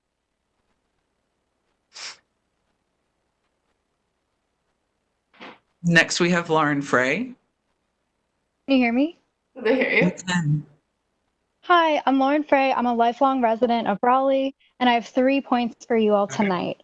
First, you must immediately ban the use of guns, tear gas, rubber bullets, and pepper spray by police officers. They are violently attacking peaceful protesters in the streets this week, and you are complicit in their violence when you pay for their weapons. Second, you must redistribute all $111 million allocated to the police in 2021 to sectors and services that are actually proven to increase community safety. We need to invest in living wages, healthcare, quality education, social workers, mental health professionals to build thriving communities, not the police. Third, these citywide curfews are clearly a racist ploy to criminalize the protests against police brutality and white supremacy. You must lift them and own up to the reality that you as a city government have actively tried to suppress the fight for justice. This has placed you on the side of white supremacy in the curfews, defund the police, Black Lives Matter. I yield my time. Thank you so much for joining us, Lauren. I'll give staff time to get the list up. It looks like next we have Sam Respis. Hello? Hey, Sam. You're with us, and your minute will start now. 1, we demand investment in community-led health and safety strategies instead of increasing investment in police. 2, we demand a policy requiring officers to intervene when a fellow cop becomes overly abusive to the detainee. 3, we propose that no new police stations are built in heavily black areas and that the multiple stations close to each other in heavily black neighborhoods are transferred, reducing the overpolice in the black Raleigh communities. 4, we demand subpoena power to the proposed oversight board to strengthen their ability to effectively review and investigate grievances through an RPD policy change. And 5, we demand the removal of Chief Deck Brown if these policies are not implemented immediately. And let me use the rest of my time to say that I'm disgusted by the cowardice of all of you who have let RPD gas their own citizens and done more to defend businesses instead of standing up for their civil right to say that Black lives do matter. Horrible people. And there's not enough happiness services in the world to erase what you let them do to people. And Ruby Deluxe, and you're all horrible. Fuck you. Thank you so much for joining us, Ahmed. I appreciate you. Next we have Ahmed Amer. Are you with us? I am. Instead of providing the people of Raleigh with a plan for how the city will move forward with addressing racial and economic injustice, Mayor Baldwin chose to strong-arm protesters into submission by imposing a curfew enforced by heavily militarized police to achieve a contentious order and a simulacrum of peace. What's the plan? Are we going to continue building a city where the language of inclusivity is rendered hollow and patronizing, where the mayor can post a picture showing a weed pen that if found in the hands of our Black brothers and sisters would surely result in life-destroying consequences? Are we going to continue filling our prisons with Black and brown people at higher rates for petty offenses? Are we going to continue enticing developers and contractors, for whom the mayor works, by the way, with taxpayer money so they can exploit local talent and price out those who don't benefit their bottom line? The worst thing that can happen now is for the mayor's office and the city council to resume business as usual. The people of Raleigh are looking to you to use the resources of the office to eliminate injustices which seek to kill them, not exacerbate them. And I think a good starting point is a meaningful plan which includes diverting funds from policing to more just ends. Thank you. Thank you very much, Ahmed. Next, we have Trey Hicks. Trey, are you with us? Yes, can you hear me? I can, and your minute starts now. All right. I think what happened to Mr. Floyd this weekend and others is a horrible thing. But I think this situation sadly shows the sense of entitlement that these people in the streets who are looting and rioting and causing destruction to this city shows. Chief Deck Brown, I support you and all of the police in Raleigh and across this country for keeping law and order in this country. I think that these people don't know how to communicate who are feeling this sense of entitlement. And this is a direct result of our city being destroyed because they don't know how to communicate, they're weak, and they don't know how to get stuff done. And all they're going to do is loot and protest. And in a few weeks, they're going to pack up because they're weak and they don't know how to get stuff done. And it's a shame. It is an absolute shame. Thank you for joining us, Trey. I appreciate it. Next, we have Lindsay Holmes. I'm so glad I get to follow up with Trey Hicks. First of all, I'd like to say Black Lives Matter and Black Trans Lives Matter. I have spent this weekend with my fellow citizens marching across the city in order to have voices amplified of those who continue to be oppressed by Raleigh RPD, as well as the systemic places of racism we have in place in our country. I was tear gassed. I had to learn how to wash out eyes of your citizens. I am going to yield the rest of my time because as a white person, we should be amplifying the voices of Black people here in Raleigh. And those Black voices are currently marching the streets instead of sitting on a phone call like the rest of you are doing. I yield the rest of my time. Thank you very much, Lindsay. I appreciate you calling in. The next person we have on the line is Conrad James. Conrad, are you with us? Yes, I'm here. Can you guys hear me? Sorry, I can't breathe. I was just hitting my dad. So my name's Conrad James. I'm the founder of Living Ultraviolet. We're a nonprofit think tank based out of NC State University.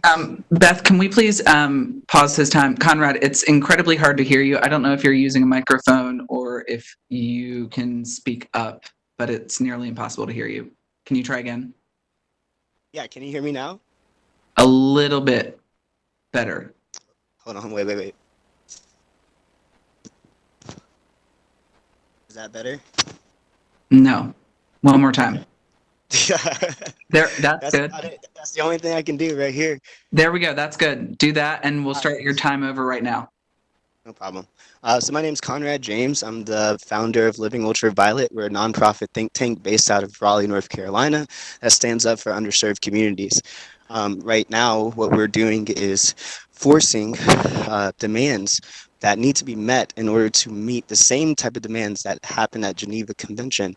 And during that, you guys committed an act of war, a war crime. So with that, a bunch of journalists out in California also had acts of war placed upon them, and they filed a class action lawsuit. So this is the first time that we are going to notify you guys of the class action lawsuit that all the protesters will have at your door tomorrow, because the city attorney needs to defend the war crimes that was voted upon by the city council.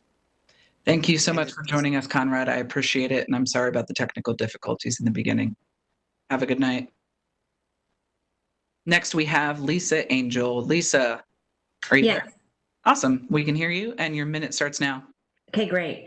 I have lived in Raleigh since the early 1970s, and before Sunday, May 31st, I generally had faith and trust in the Raleigh Police Department. I see now that that was naive.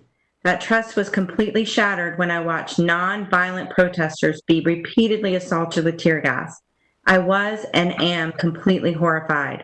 While we are all facing a possible deadly respiratory disease, our police sent harmful gas to the lungs of the citizens it promised to serve. There were so many other options. Clearly, the police were trained to use violence first. Why was riot gear and chemical-filled gas the first option before a request to move, or instead of the protection and facilitation of the protest in the way that the Durham police seem to be able to do? I would like to know how much money was spent Sunday night on tear gas canisters and riot gear. Why was the bus system allowed to be used to move the police around town? Who authorized it? There are so many opportunities for de-escalation Sunday night. We need to use this time to examine what other options. Thank you for joining us, Lisa. We appreciate your time. Thank you. You're welcome. Next, we have Blythe Geiger. Police special interest money must be removed from the political process. A document compiled by a private citizen listed 3 Raleigh City Council people as having accepted $1,000 donations from the Southern States Police Benevolent Association PAC. These council members include Patrick Buffkin, Sage Martin, and David Cox. In the last few weeks in New York City, politicians, including assemblywomen, city council people, and state senators, have returned and redistributed over $29,000 in campaign contributions from police PACs. I am asking these 3 Raleigh City Council people to answer the following questions. Have they accepted these donations from the Southern States Police Benevolent Association, and are they willing to redistribute their $1,000 contributions to bail funds or other mutual aid organizations? Thank you. Thank you, Blythe. Next, we have Jeremy Roca. Can you hear me? Hello? Maybe. Yep, there you are. Okay, thank you much. Jeremy Roca from downtown. Hindsight is 2020. Jeremy, we can't hear you. I'm sorry. You're breaking up. Can you hear me now? Yes, there we go. 1 second and we'll restart your time. Thank you. You're welcome. And you're good. Go ahead and your minute starts now. My name is Jeremy Roca from downtown Raleigh, and hindsight is always 2020. And were there lapse of judgment and mistakes made? Absolutely. But I think that any decision and action from our mayor or the police chief would create controversy. And in these painful times, we want to point fingers and blame each other and say, shoulda, coulda, woulda. And I may be wrong with this statement, but I cannot think of a city who responded correctly to chaos, to violent chaos of the previous days. I want to call for us to consider that we cannot be divided in our effort to uproot the evil of racism. And I want to believe that all of you in council are people of justice. I am calling, though, for us to lead in amending the NC Constitution and placing Confederate statues not in a place of honor in downtown Raleigh, and collaborating with Wake commissioners to rename the middle school. I continue to support the good work that you do and know of my prayers as you continue to govern us. And Mayor, keep smoking and vape. Joining us, Jeremy. We appreciate it. Your minute is up. Before we move on to Doug Pluta, I'm being reminded to let people know that we are moving through the list in the order by which you registered today. So for people that are asking online in the chat box, I want to let people know that that is the order by which we're moving forward. Great. So Doug Pluta, you are next. Hi there. So just a quick reminder for everybody on council, you guys are on video, so we can see how disinterested and not connected some of you are. As a college student doing these video meetings, I can tell some of you are on your phones doing other things, so maybe you should try a little better there. Next, Mayor Baldwin, you should definitely resign. Your inaction on Saturday during the protest while your city was burning was disgusting, and we've seen you once in public since then. If that's all you got for us while your city's burning and while your police are tear gassing innocent people, leave. That's about it. And we can't have a discussion about police reform without discussing the police chief. But apparently city council is bound by some code of conduct to not discuss the police chief. This is an important time in our history. And if the city council is too afraid of censure or whatever to discuss the police chief, then you're all cowards and you should not. Don't be afraid of the consequences. Talk. Thank you so much for joining us. Your minute is up. Next, we have Jonathan Edwards. Hey, can y'all hear me okay? We most certainly can, and your minute starts right about now. Wonderful, thank you. So I was there Sunday afternoon at the Capitol building. I was gassed by the cops without warning or communication. Whatever EMS vehicle they were trying to let through was completely silent. They'd never asked us to move or anything like that. They broke out tear gas immediately. I was chased down by Centennial Mall by riot-geared troopers using overt intimidation tactics. And I guess what I want to ask the council is, where were you? Come out to the protests, talk to us, hear us, put your feet on the ground. What are you waiting for? What are you afraid of? As far as accountability goes for police officers, liability insurance, please. Doctors take our lives into their hands every day. Police officers do as well. So why do we have to pay out whenever they mess up? And also, I'm not a member of Raleigh PACT, but subpoena power for the oversight board is a no-brainer. Anything less is toothless. Anything less is condescension. Also, I want the police department to refuse DoD equipment and instead use your immense reserves of money for empathy testing and training. That's all. Thank you. Thank you very much, Jonathan. Next, we have Reed Pegram. Reed, are you with us? All right. Yes. I'm sorry. Beth, let's go ahead and restart his time, please. Hello? Okay. On May 1st, Blue Igloo, a group tied to anarchists and white supremacy causes demonstrated while armed outside Oakwood Cemetery in violation of North Carolina General Statute 14277.2. Possession of a weapon at a demonstration less than a mile from my home. This group came back to our city each of the following Saturdays, cumulatively costing over $67,000 in law enforcement agencies. When Blue Igloo returned May 9th, I dressed up like Batman and made a sign reading "Guns killed my parents" to show Blue Igloo that Raleigh citizens can cosplay too. Blue Igloo occupied our subway and brought national attention thanks to an inert rocket launcher. Every Saturday, I saw Raleigh police reportedly coach Blue Igloo on how to avoid any arrest or prosecution. My friend Alan Williams was arrested every... Thank you for joining us tonight, Reed. Your minute is up. Next, we will hear from Colton Flick. Colton, hey, are you with hear us? Me? We can. Your minute starts now. In 2017, the Raleigh Police Protectorate Association made up and doubled down on a racist lie that got a black man fired from his job. They didn't even apologize when they admitted it was all a lie. Why didn't that prompt change? Earlier this year, Mayor Baldwin publicly endorsed a racist authoritarian who pioneered stop and frisk for the presidency of the United States. Why was that okay? Why is our Confederate cemetery immaculately kept while across town on Oberlin Road, a black cemetery that is just as old and just as historically significant sits abandoned and falls into disrepair? Why in the year 2020 is there a monument outside our Capitol building dedicated to our Confederate dead when there's plenty of room for it in the History Museum right across the street? The people protesting know the answers to those questions, and I think you do too. If you don't, it's time to resign, because it's clear that you're not interested in serving all of your constituents. We need broad-scale change. If you deploy an organization meant to handle crimes in progress to watch over a protest, it can't surprise you when they treat a protest like a crime in progress. We need to reallocate funding and responsibility from the police and other organizations to organizations that can support our community and keep it safe. Thanks. Thank you so much for your time, Colton. I'll give staff a minute to get the next caller set up.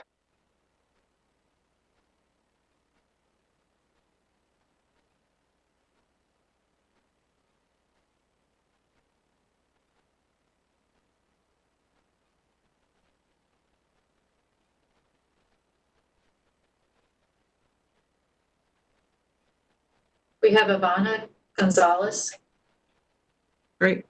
Ivana, are you with us and can you hear me? Yeah, can you hear me? I can. Your minute starts now. Okay. I've been coming before this council for 4 years with Raleigh Pact. Policy changes that ban tear gas, chokeholds, etc., must be coupled with an independent body with the power to enforce them. It must be both. It's dishonest that members of this council are, one, pretending that this is a so-called first step, as if we haven't been having this database conversation for over 4 years, and that, two, that the majority of this council continues to say that there's nothing they can do to create an oversight board with subpoena power. You can visit RaleighPact.org to view the full timeline of everything we've ever submitted to this council. Our ask has always been that you display some moral and political courage. Pause the creation of the insulting advisory board that creates the illusion of oversight while you stand with the community for an oversight board with subpoena power. Pass a recommendation, make it a legislative priority on the city's legislative agenda. Stop hiding behind legal technicalities. No one ever said the work of justice was easy. Y'all know that what is right is not always legal. You are lawmakers, and that means that it is your responsibility to make the law right. So rise to the challenge or get out of those seats.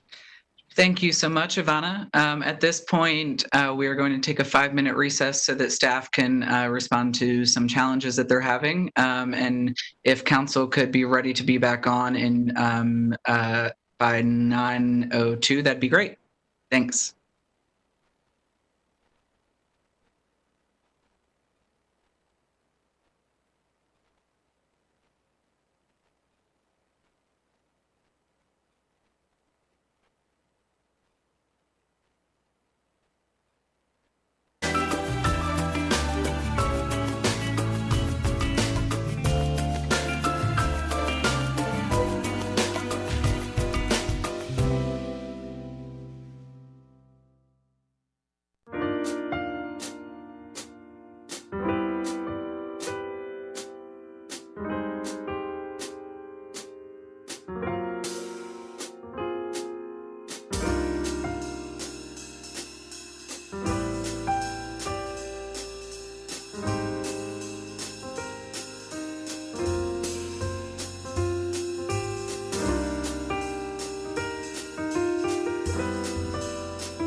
And if someone else sees her, please tell me. My computer can't see everyone.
That said, give me 1 second and we will go ahead and we have Miles Maxwell next. Miles, are you with us? Yeah, can you guys hear me? We can. Your minute starts now, Miles. All right, cool. So we need to know that you guys support an end to qualified immunity. We need an official acknowledgement by the police of the protesters being one essential and an apology to me and the people that were out there on Sunday for being tear gas, for us being peaceful protesters. We didn't do anything. There were no emergency vehicles that were there, or they were invisible. Surprised only one other person has said this that I heard: removal of the Confederate monument in the Capitol building. Again, tear gas isn't a means of dispersing a crowd. No one should be firing at Ruby Deluxe for helping out other people. Being human is not a crime. You guys should try to follow the MPD lead and look at what they're doing with their police department right now. We need to end curfew because it is against our First Amendment rights. I think that's it. Oh, and there was a creature on before that spoke about us being entitled. I would love to invite him to lunch and have a conversation about this. Thanks so much, Miles, for calling. And I see a chat that asks why we're having a time-bound meeting when we're all sitting at home. So I'm personally in the Raleigh Municipal Building tonight to ensure that I have good internet access, because I've had internet issues during the recent council meetings, and a number of staff are here tonight as well to make sure that this runs smoothly. And so that is one of the reasons that we need to ensure that the meeting ends at a reasonable time. So we will move on to the next person.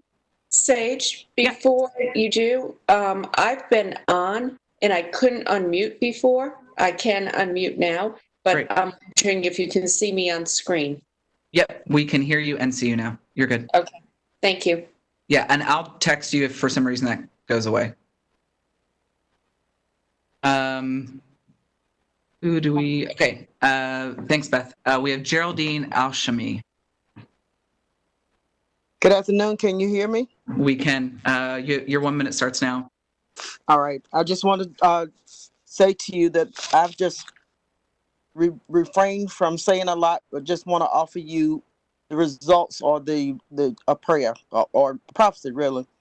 The message I want to bring to you tonight is to stop. Please stop protecting those that are wicked in your police department for the sake of those who are just and righteous.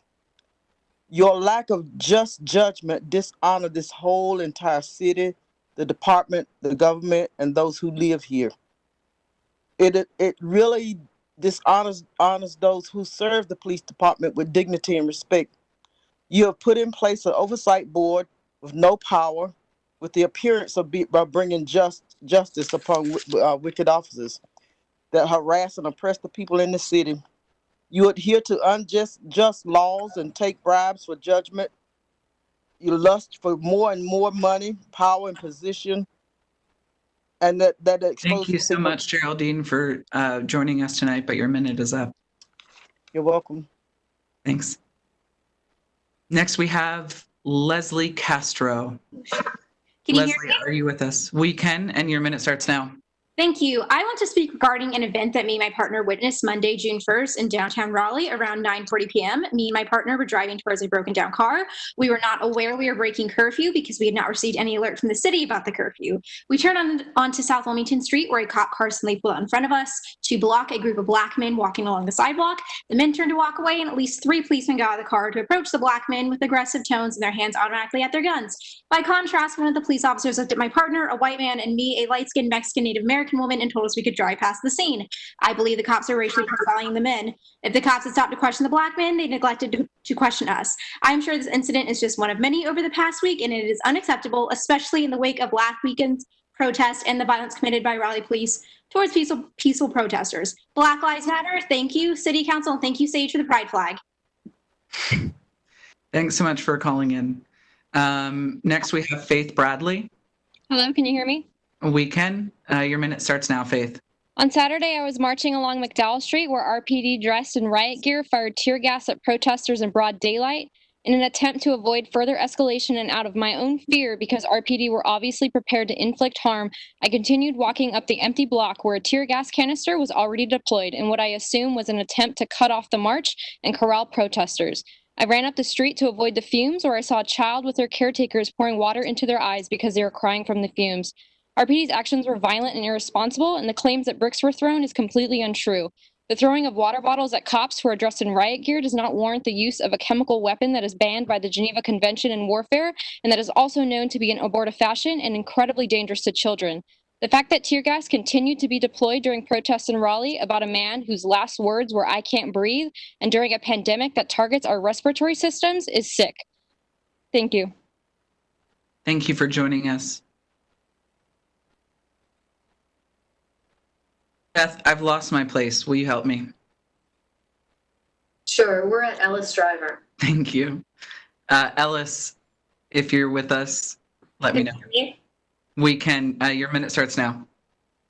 The audacity and irony of the RPD taking a knee and appropriating the stance of Black athletes and the people standing against them, assuming the stance that killed George Floyd is so profoundly tone deaf that it reveals the ugly truth that the RPD is not salvageable, not reformable, not deserving of our trust and respect, and not able to check themselves before committing one of the most obviously and blatantly offensive perversions of solidarity possible.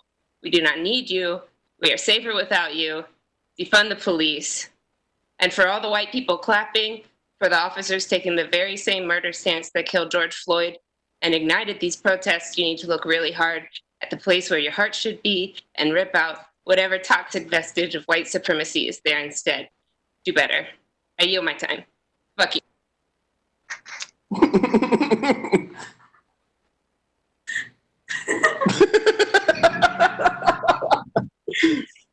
Thank you. Next, we will hear from was Ellis.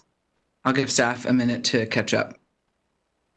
I believe we have a call-in person now. Sure. I believe it's Lauren Whitaker. Of course. Lauren. Hi, can you hear me? Lauren, yeah, we can. Welcome. Awesome, cool. Well, I just want to start with racism is a system of oppression, but what is going on right now is anti-Blackness, and I want to make sure that you call it that. Second thing is bureaucracy is a system to aid in communication. It's not a moral shield to hide behind, so I want you to come out from behind your shields. 3, tear down the monuments of Confederacy in the city of Raleigh. 4, end the imposed curfew and allow protesters to voice their demands. 5, and I need you to invest in rapid response COVID testing for those that put themselves in danger for justice. 6, defund the police. 7, Mayor Baldwin, resign from your position. Your actions have already proven that you are unfit for this position. 8, there are systemic issues in the city. And as someone who is elected, I want you to know that your actions, the position you have assumed, also means that you have assumed the racist past. So until those actions are rectified, you are complicit in this system. I yield the rest of my time. Thank you, Lauren. Next, we have Jen Verani. Hi, Sage. Hey, Jen. Thanks for being with us. Your minute starts now. Sweet. As someone that was at the event that transpired at Ruby Deluxe on Monday, I believe it was a calculated action based on the bar's status in the queer community. Based on Sheriff Gerald Baker's previous history of firing deputies out of retaliation for them calling out a supervisor for being homophobic, his history of promoting LGBTQ deputies does not equate him for being anti-homophobic, just like how white people can still be racist despite them having black friends. The previous night, white nationalists vandalized the bar and other LGBT displays. This is the same entity who was free to roam the streets weeks before in protest of the stay-at-home order with long-arm weapons, which is illegal. An undercover law enforcement officer working that event told me that they were instructed to ignore that threat in hopes it would encourage them from coming back with more escalation. This is the stance on white supremacy RPD has taken. There has been no statements or media coverage on their involvement with the destruction of property that happened downtown. Thank you so much, Jen. Your minute is up, but thank you for calling in tonight. Next, we have Tyler Cruz. Oh, hello. I just wanted to say that marijuana and drug laws have been historically wielded by police forces around the country to disproportionately target Black individuals. And I call upon the Raleigh City Council to follow the lead of city and state governments around the country in attempting to decriminalize and legalize marijuana and other drugs in an effort to dismantle the prison system that we have built in this country. Black Lives Matter. Thank you for your time. Thank you so much for calling in, Tyler. I appreciate it. Next, we have Wanda Hunter.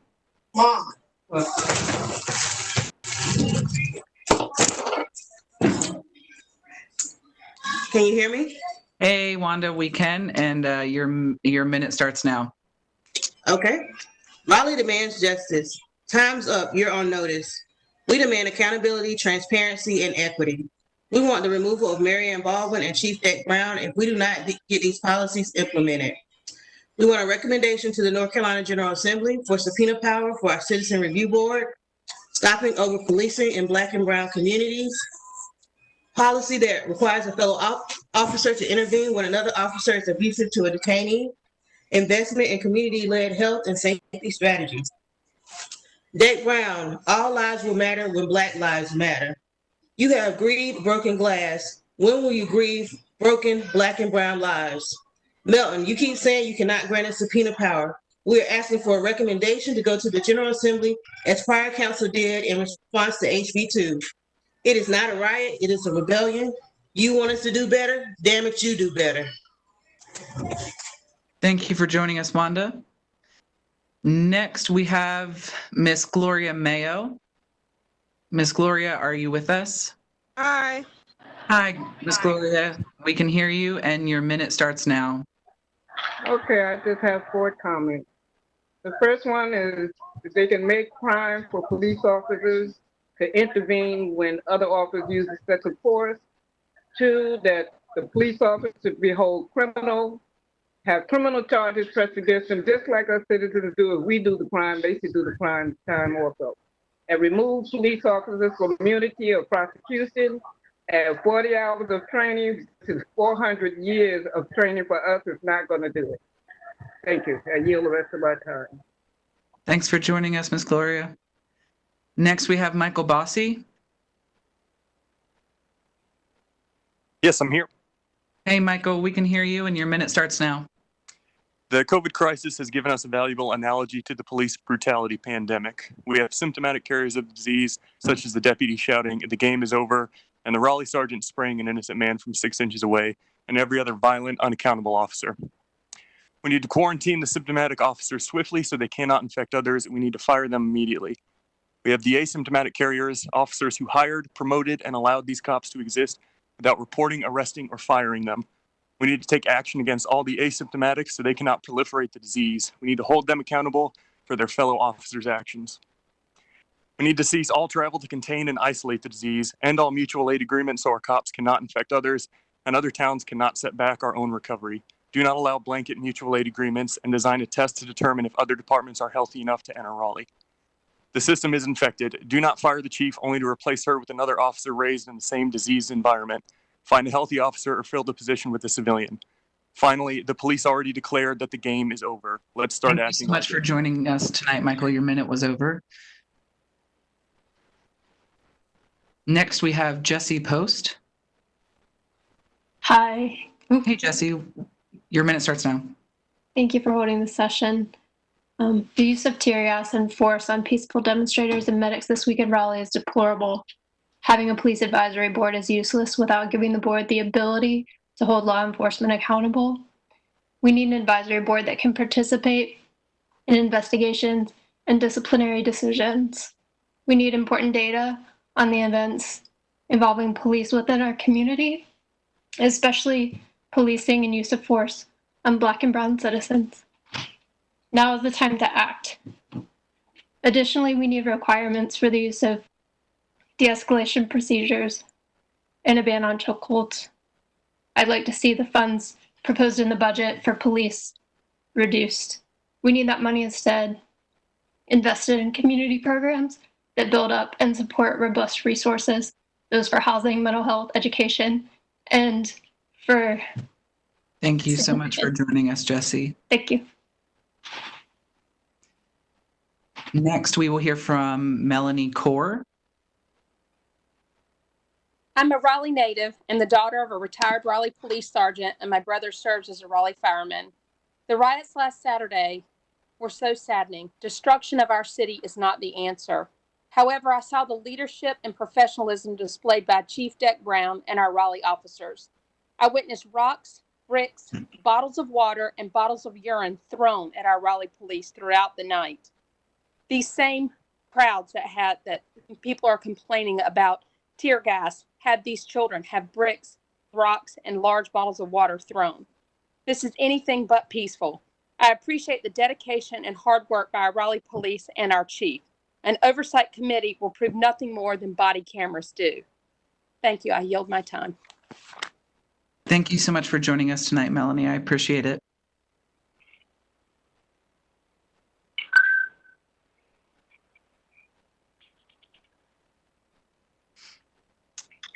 And I will give staff a minute to update the list.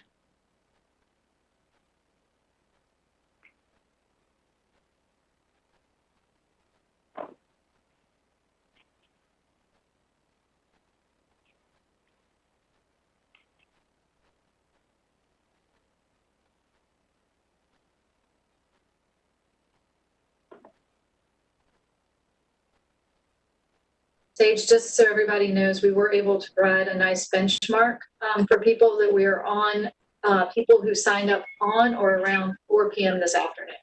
So that helps people know where they are focused. Great. And now we have Eric Solomon. Awesome. Thank you, Beth. Eric, are you with us?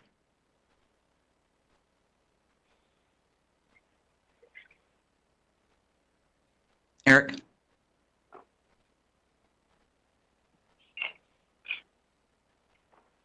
Eric, can you hear me? Hello? Eric may have gotten so excited he hung up.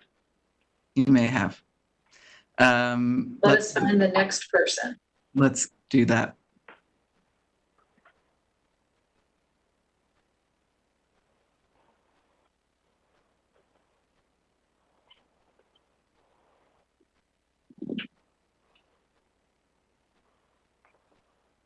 We have Terrence Ruth. Hello, hello, can you hear me? Hey, Terrence. I can. Thanks for joining us. Your minute starts. Hello, my name is Terrence Ruth, and it's a pleasure to be here, and thank you for this time. This is a difficult season, and it requires compassion and moral leadership. And I challenge you tonight to build trust, honor the history of Black and brown communities, and save the lives of those who are in pain right now. And there are several ways that you could do this. End the use of chemical weapons and rubber bullets, reduce over-policing in poor communities, and stop police civil rights violations. I challenge our leaders to return dignity to Black and brown communities. And finally, I challenge our leaders to follow through in establishing relationships with members of our society that are required, even during a pandemic, to work for minimum wages. These are the people that are crying in the streets. Thank you. Thank you so much for joining us tonight, Terrence. Next, we have Jenny Halas. Hi, Sage. Hello, can you hear me? We can, Jenny. Thanks for being here. Your minute starts now. Thank you. I'm a Raleigh resident since 1986, and I am in full support of the Raleigh Demands Justice Coalition and Raleigh PAC. In addition, I want an answer to the question of why the excessive force used at the BLM protests was not used during Reopen NC protests where protesters were actually armed. I demand Police Chief Dak Brown undergo additional sensitivity and diversity training if she is not removed. The passive video policy of police body cameras is not acceptable, and I urge you to require the officers to leave their cameras on all the time. The videos should be uploaded to a read-only cloud server that is time-stamped and accessible as needed. I'm also a parent with 2 children in the Wake County school system, and as such, I am disgusted with the report about Officer Bradenberg and his alleged comments while on duty at Enloe High School. I demand an investigation into this, and thank you very much for your time. Sage, happy Pride Month. Thank you. Next, we have Kyle Chernoff. Thank you. Can you hear me? We can. Thanks for joining us, Kyle. Your minute starts now. I stand in solidarity with PAC's demands and won't reiterate them. Minorities are disproportionately targeted by police. A Stanford analysis of police data found that police were significantly more likely to stop black drivers during daylight when they can tell the race of the drivers than after dusk under veil of darkness. Here in Raleigh, the Wake County sheriffs provided us an example when they fired crowd control munitions at the owner of the Ruby Deluxe LGBT club. The crime Mr. Lemuel committed was to offer water, shelter, and support to people fleeing the tear gas on the streets. Our Raleigh community is strong, and many businesses have proudly stood with and supported the protests. Why then was Mr. Lemuel targeted out for particular violence? Because minorities are always the first targets for policing, legitimate or otherwise. We need to take a hard and honest look at policing in our city. We need reform. Thank you. Thank you so much for joining us, Kyle. Next, we have Daniel Taylor. Thank you, Sage. Just a few things. I'm not going to go over what we have all spent our good time reiterating this whole evening. I feel it's a fairly beautiful thing that we're all speaking the exact same thing. We all feel the same way. With that said, I personally would demand that Raleigh Police Department Chief Dak Brown resign immediately. Her and her force and the manner in which they handled the protest this past weekend was not only excessive, but a blatant slap in the face to this community. And you know what you did. You should be ashamed of yourself. Of the same token, Raleigh Mary Ann Baldwin, same deal. You know what you did. You should be disgusted with yourself. Thank you. Thank you so much for joining us. Beth, who do we have next?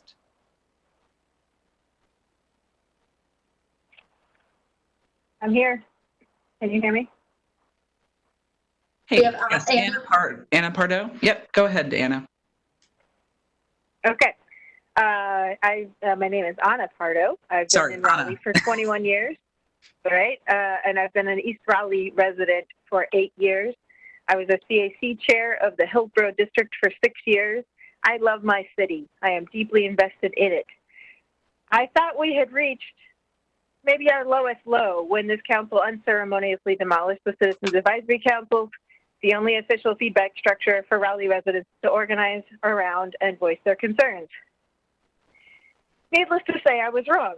That decision and the many poor decisions that have happened over the last few days by this council have something in common. Both were designed to shut down public dissent. You couldn't even get the curfew right, and you all have gotten an email from me about this, the ways in which the curfew didn't seem to acknowledge. I mean, none of you really know anybody who works third shift? So I support the demands of Raleigh PAC. And thank you so much, Anna. Your time has run out. Yeah, thank you.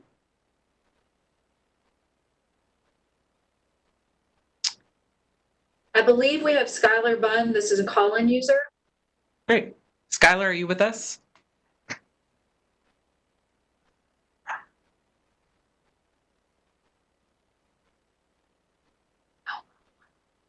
Skylar, are you there? Give me a second. Sure, take your time. Try now, Skylar. Hello?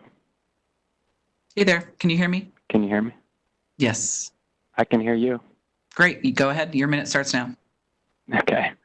If you want to show us that you care about Black lives, the council must reject the proposed budget, substantially decrease funding to policing, and use that money to invest in affordable housing, education, and transportation in Raleigh's Black neighborhoods. We need a police oversight board with investigation and subpoena power with access to unedited body cam footage. We need a board with members elected by people in communities most affected by police violence. You have the power to make impactful changes now. Create policy that requires officers to intervene when another becomes abusive. Invest in community-led health and safety strategies. If Chief Deck Brown and Mayor Baldwin did not take immediate action to make these changes, I will be one of the many people to work tirelessly to see that you both resign. Please speak out and do something about the presence of white supremacists in Raleigh, threatening Black families and vandalizing queer and immigrant businesses. Please use your positions to fight for the dignity of all of Raleigh's citizens. Remove Confederate monuments so much, from public Skylar. Your spaces. minute has Get run out. cops out of schools. Thank you. Thank you.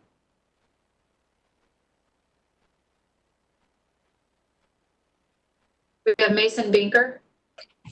Great. Great. Can you guys hear me? We can. Thanks for Great. joining us. Your minute starts now. Thank you. First, I want to speak in solidarity with PAC's demands. Obviously, I won't reiterate them, but I want to emphasize the point about removing Chief Deck Brown if they are not immediately implemented.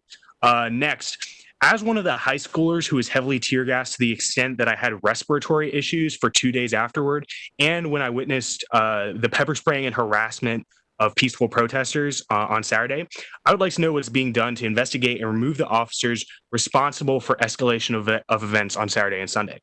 Next, I want to point out that there were 28 COVID deaths in Wake County, and that was either as a result or in relation to a virtually non-existent quarantine. But after 2 nights of property damage, that meant a sustained and heavily enforced curfew. And that just to me suggests that you guys value property over human life. To that point, Mayor Baldwin, why don't you just extend the curfew so this meeting can continue? And finally, if we don't get justice, you guys will get no peace. Thank you so much for joining us. I appreciate it. Next, we have Brandon Luck.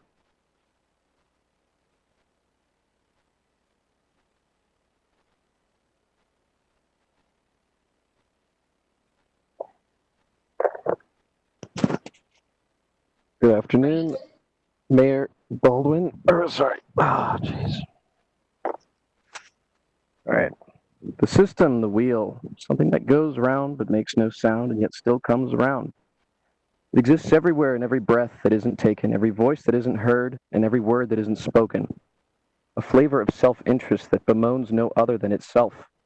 The lack of communication spawned from that self-interest can create a bubble, a pocket, a hole into which breath, words, and voices are thrown and trapped until there is no way to avoid making bubbles. They are too fun to pop. But be warned, as this species advances, the size of the bubble whose pop will snuff out the candle will shrink until it will be so small that one held breath may extinguish them all. So stand tall, point them out. You may even have to shout. You will not always be met well, but every once in a while, yield the rest of my time. Thank you, Brandon. I appreciate you joining us.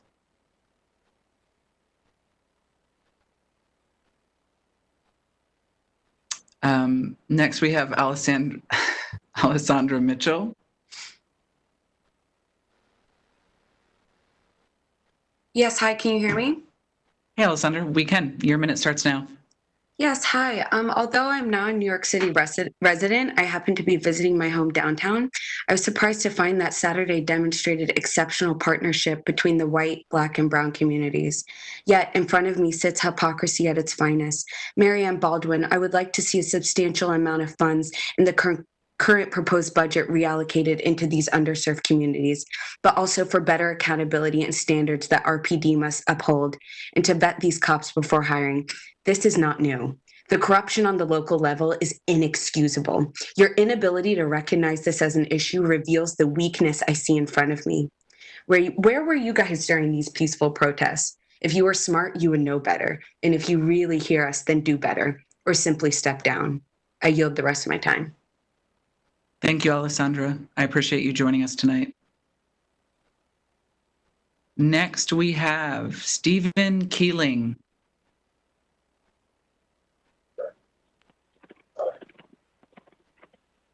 I think Stephen is a call-in user. Is that Sure. you, Stephen? Take your time.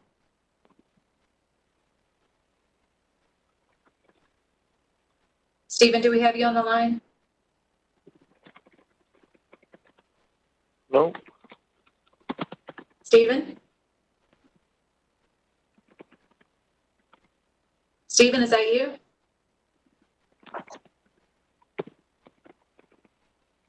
I'm not Steven, so I hope not.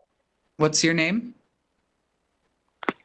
Oh, you actually can hear me. I was just talking into my phone.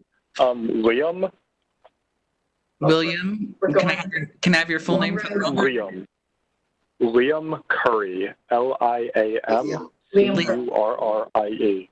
Great. Thanks for joining us. So, sorry that you're not Stephen, but glad that you're here, and your minute starts now. First off, I would like to reaffirm the demands brought by Raleigh Pact. Give the Oversight Board subpoena power. Stop building police stations in black areas and close the unnecessary and racist ones that exist. Require officers to intervene when a cop becomes abusive, and invest in community-led health and safety strategies instead of increasing police investment. Secondly, just on a more personal note, the number of peaceful protesters who have been injured is astonishing, and you are all to blame for it. That is on all of you. Police are not protecting people anymore, and if you do not think that you can control them, then they should not exist. If you do think you can control them, then what the fuck have you been doing for the past week? I yield my time. Thank you so much for joining us, Liam.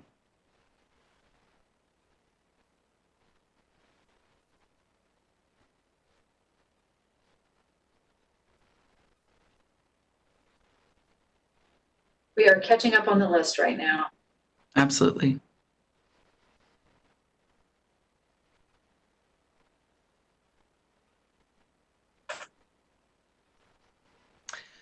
We have Kelly. Okay. Kelly Haruska. Hi. Kelly, your minute starts now. I've been out in the streets every day, and not only have I experienced and been appalled by the use of tear gas, I've witnessed my friends shot in the backs and legs with rubber bullets, seen flashbangs explode in people's ears for doing nothing except standing in the crowd. This needs to be addressed immediately. Second, the curfew put in place has silenced many protesters, yet there are still people, many young people, especially in the streets, who are willing to get hurt and arrested for change. What are you doing? Third, we need change now. I support Raleigh Pact's 5 demands, which need to be acted on by next week. I support efforts to defund the police. And finally, I demand that you all listen to Black voices. It reflects very poorly on the entire city of Raleigh that groups headed by Black women, such as Raleigh Pact, have been waiting for 4 years for their demands to be met, and only now are we listening. Thank you. Thank you so much for joining us, Kelly.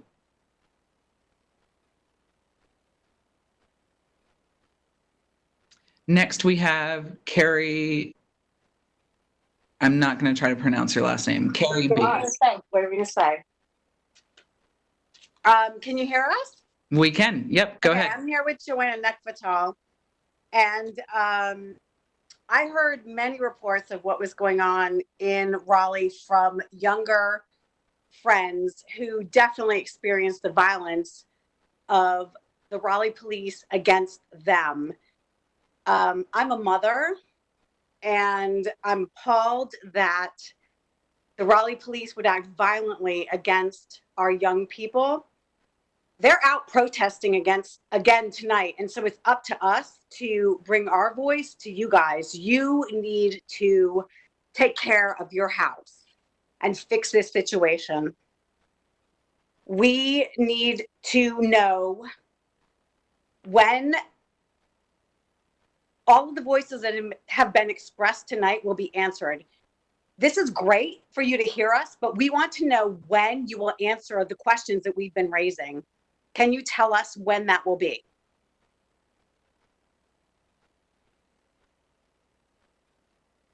Thank you so much for joining us. I can't answer that. We have meetings upcoming in the coming weeks, and many of the questions raised tonight will be addressed at that time. Next, we have Willie Hilliard. Hilliard? Hi, can you hear me? Yes. Just a couple of quick things. I want to ask why the confrontational stance taken with the protesters over the weekend was not adopted toward Reopen NC. Second, Durham did not adopt a confrontational stance with officers in riot gear. Do you think that could be part of the difference in the outcome of the protest in the neighboring cities? I thank you for your time. Thank you so much for joining us, Willie. I appreciate it. Just so everyone's aware, we're now at the timestamp of around 5 p.m. for when people signed up, just so that people are clear. Next, we will hear from Mary Dahlberg.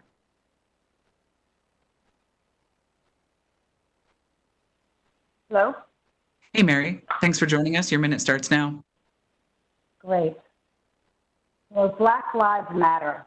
And the response that all lives matter is a slap in the face of every Black parent, grandparent, and child who has buried a Black loved one due to the overpolicing, unjust policies, and poisoning of their environment. This is not a good response. I spend days explaining to people why all lives matter is not the response that needs to be said. And I'm not going to go into it here. I'm just going to say this. I am a member of the Raleigh PAC. I support the 5 demands that they have proffered. And, I think it needs to be addressed. The city council needs to address these and adopt them. And if they don't adopt them, they need to address why they are not being adopted. These are reasonable. There have been some other really great suggestions tonight, and I would really like to know that they are being listened to, and we'd like to get a response as to what is going on with them. Thank you. Thank you so much. Next, we have Nija Williams. Hello, can you hear me? We can. Okay. I would just like to say, according to the North Carolina Bureau of Investigation from January 1st of 2020, African-American males have been pulled over 3 times more likely to rape than Caucasian males. I want to know why that is a fact in our cities, and I want to know why you guys allow stuff like that to happen. Also, I would like to say of my days of protesting as the person who was out there at 5 o'clock as to a person who was continuing to stay out there past curfew. You guys started the riots. We were basically rushed with gas while we were protesting. Our mothers, our sisters, our kids were there, and gas was still thrown at like 6 o'clock before the sun ever went down, and that's why Raleigh was messed up. And I would like to yield my time. Thank you so much, Nija. I appreciate it. Next, we have Kim Burke-Smith. Hello, can you hear me?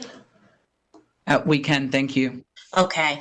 Hello, everyone. I'd first like to thank Corey Branch for trying to walk me through getting my business back open after COVID.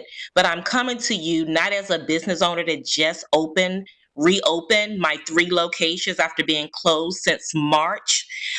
We opened our first day, June 1st. I'm coming to you as a mother of a Black male who is an essential worker. Before all of this happened, I could never sleep with my son outside at work until he come home. Now, not only am I trying to rebuild my business, I got hit with a curfew where I could not even have my business operating. And then I'm worried about my son and husband at the same time. Not only do I have my own son and my own husband, I also have over 100 Black males that attend my learning center for professional tutoring. I am a business owner, a homeowner, and a mom, a Black mom with a son that's amazing in Raleigh, North Carolina. And I cannot even sleep until my son is in the house safely. Thank you so much for joining us. I appreciate it. Beth, is Daphne right next? Yes. Okay, Daphne, are you with us? Yes, I am. Okay, great. You're on and your minute starts now. Yes, I would like for the city council to address the 8 things that cannot wait. And what is Raleigh PD doing about those 8 points? Meaning the banning of chokeholds, de-escalation, requiring officers to warn before shooting, exhausting all means before shooting, duty to intervene and stop your partner or fellow cop, ban shooting at moving vehicles, require use of force of continuum, and require comprehensive reporting of each time an officer uses force or threatens to do so. These are things I think that need to be brought to the forefront by the city council for the Raleigh Police Department. I yield the means of my time. Thank you. Councillor Martin, before we continue, I'd like to ask staff, we're at past 9:45. How many more speakers do we have waiting?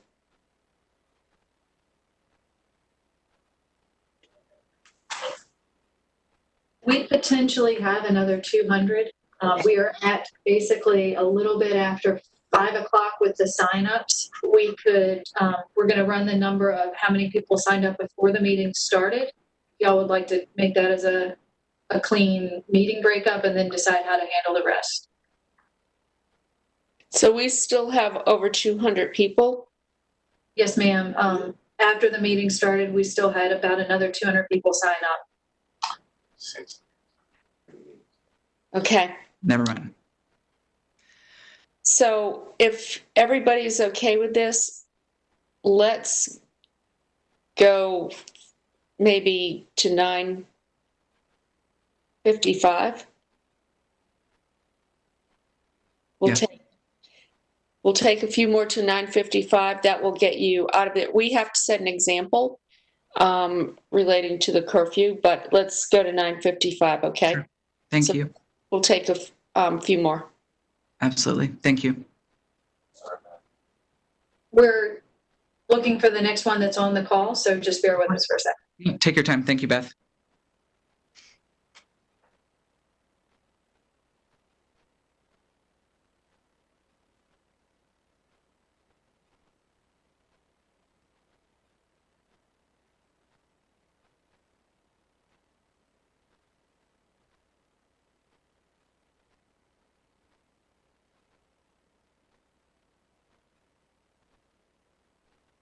We have Benjamin Rappaport.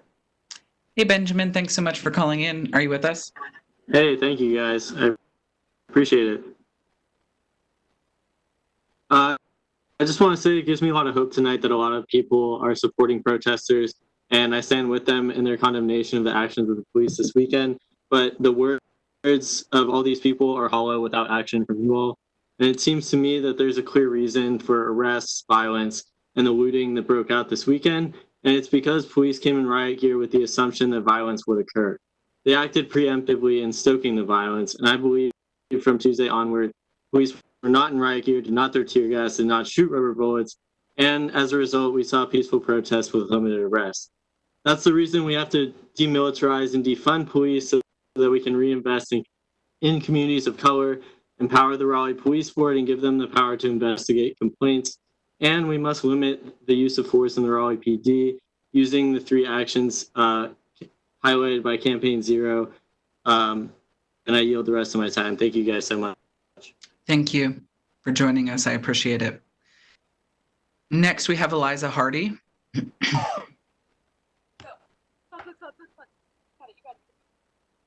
Eliza, are you with us?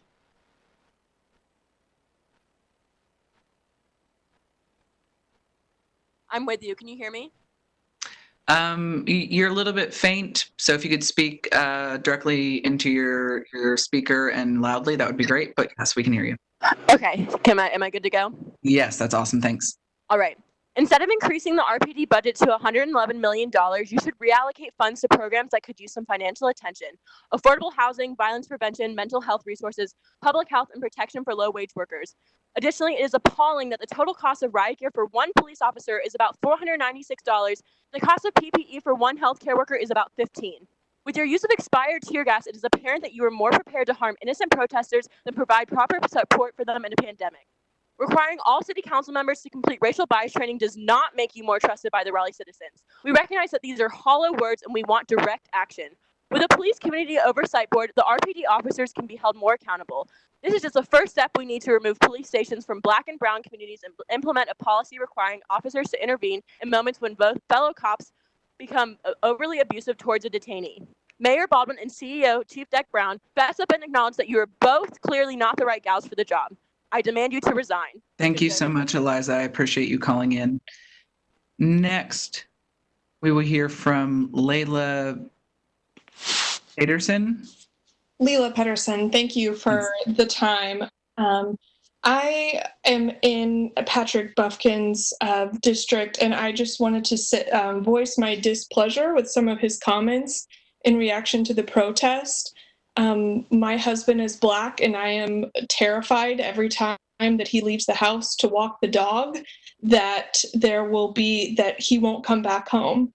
This is a feeling that is felt in every community in this city, and I appreciate the council members' attention to hold this forum, and particularly I want to appreciate Councilmember Corey Branch for including not only the opportunity for us to voice our concerns, but to include us in the decision-making that follows. Thank you. I yield my time.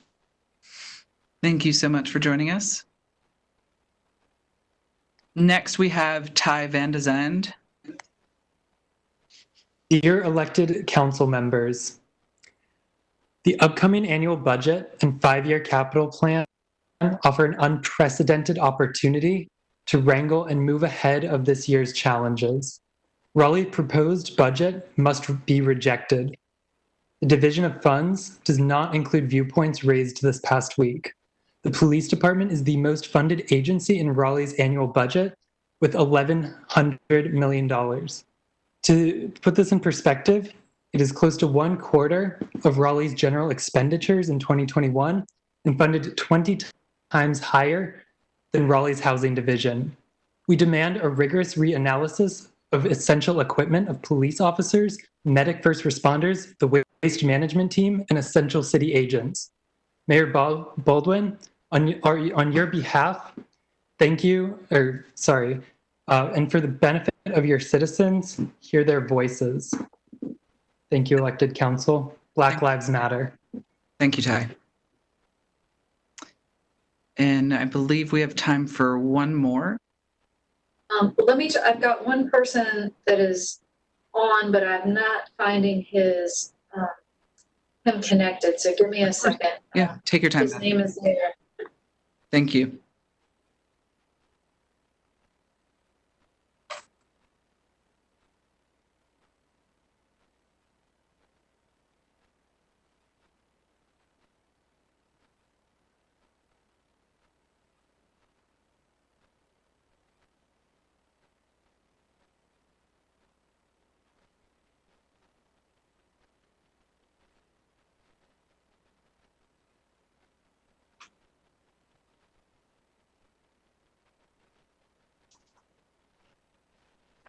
Isaac Woolsey. Hey, Isaac. Hey, last but not least, thank you. I'm very appalled by what has happened with the protests. I'm usually not a political person. I vote, but I don't really get involved with people's decisions, but this disgusts me. I have an idea. How about we allocate $1 million into a force that of elected civilian officials that can investigate various police malfunctions and mistreatments and overall messed up stuff they do. Brutality, that's the word I was looking for. We can have a private thing just for them. We could just take $1 million to start with, and we can have like our own little council for that. What do you think? That's my time. I yield. I really appreciate you calling in and spending the time to share your thoughts. And I thank the rest of the council and staff for joining us in this special meeting, and especially Beth, Lou, and the rest of the tech team that have been sweating it out in a back room to bring this to fruition. This has not been easy. I know it seems easy to the public to just make this happen, but I guarantee you, to anyone that has had to administer WebEx, it is not the easiest program in the world. And to make this happen in particular has not, and on short notice, has not been the easiest. So my most sincere thanks to Beth Stagner and Lou Bonpane and the rest of staff, but also to the rest of council. And Mayor, back to you. So I want to thank everybody who spoke tonight. I also want to thank everybody who's been waiting patiently to speak. And we apologize that you weren't heard. We are going to probably do other listening sessions. We will keep you posted. And the information that we received tonight, we will be discussing at future meetings. How that happens will yet to be determined. But I do want to thank everybody for taking the time. And I want to thank fellow counselors for listening and our staff who are on this call today. Thank you. And with that, the meeting is adjourned.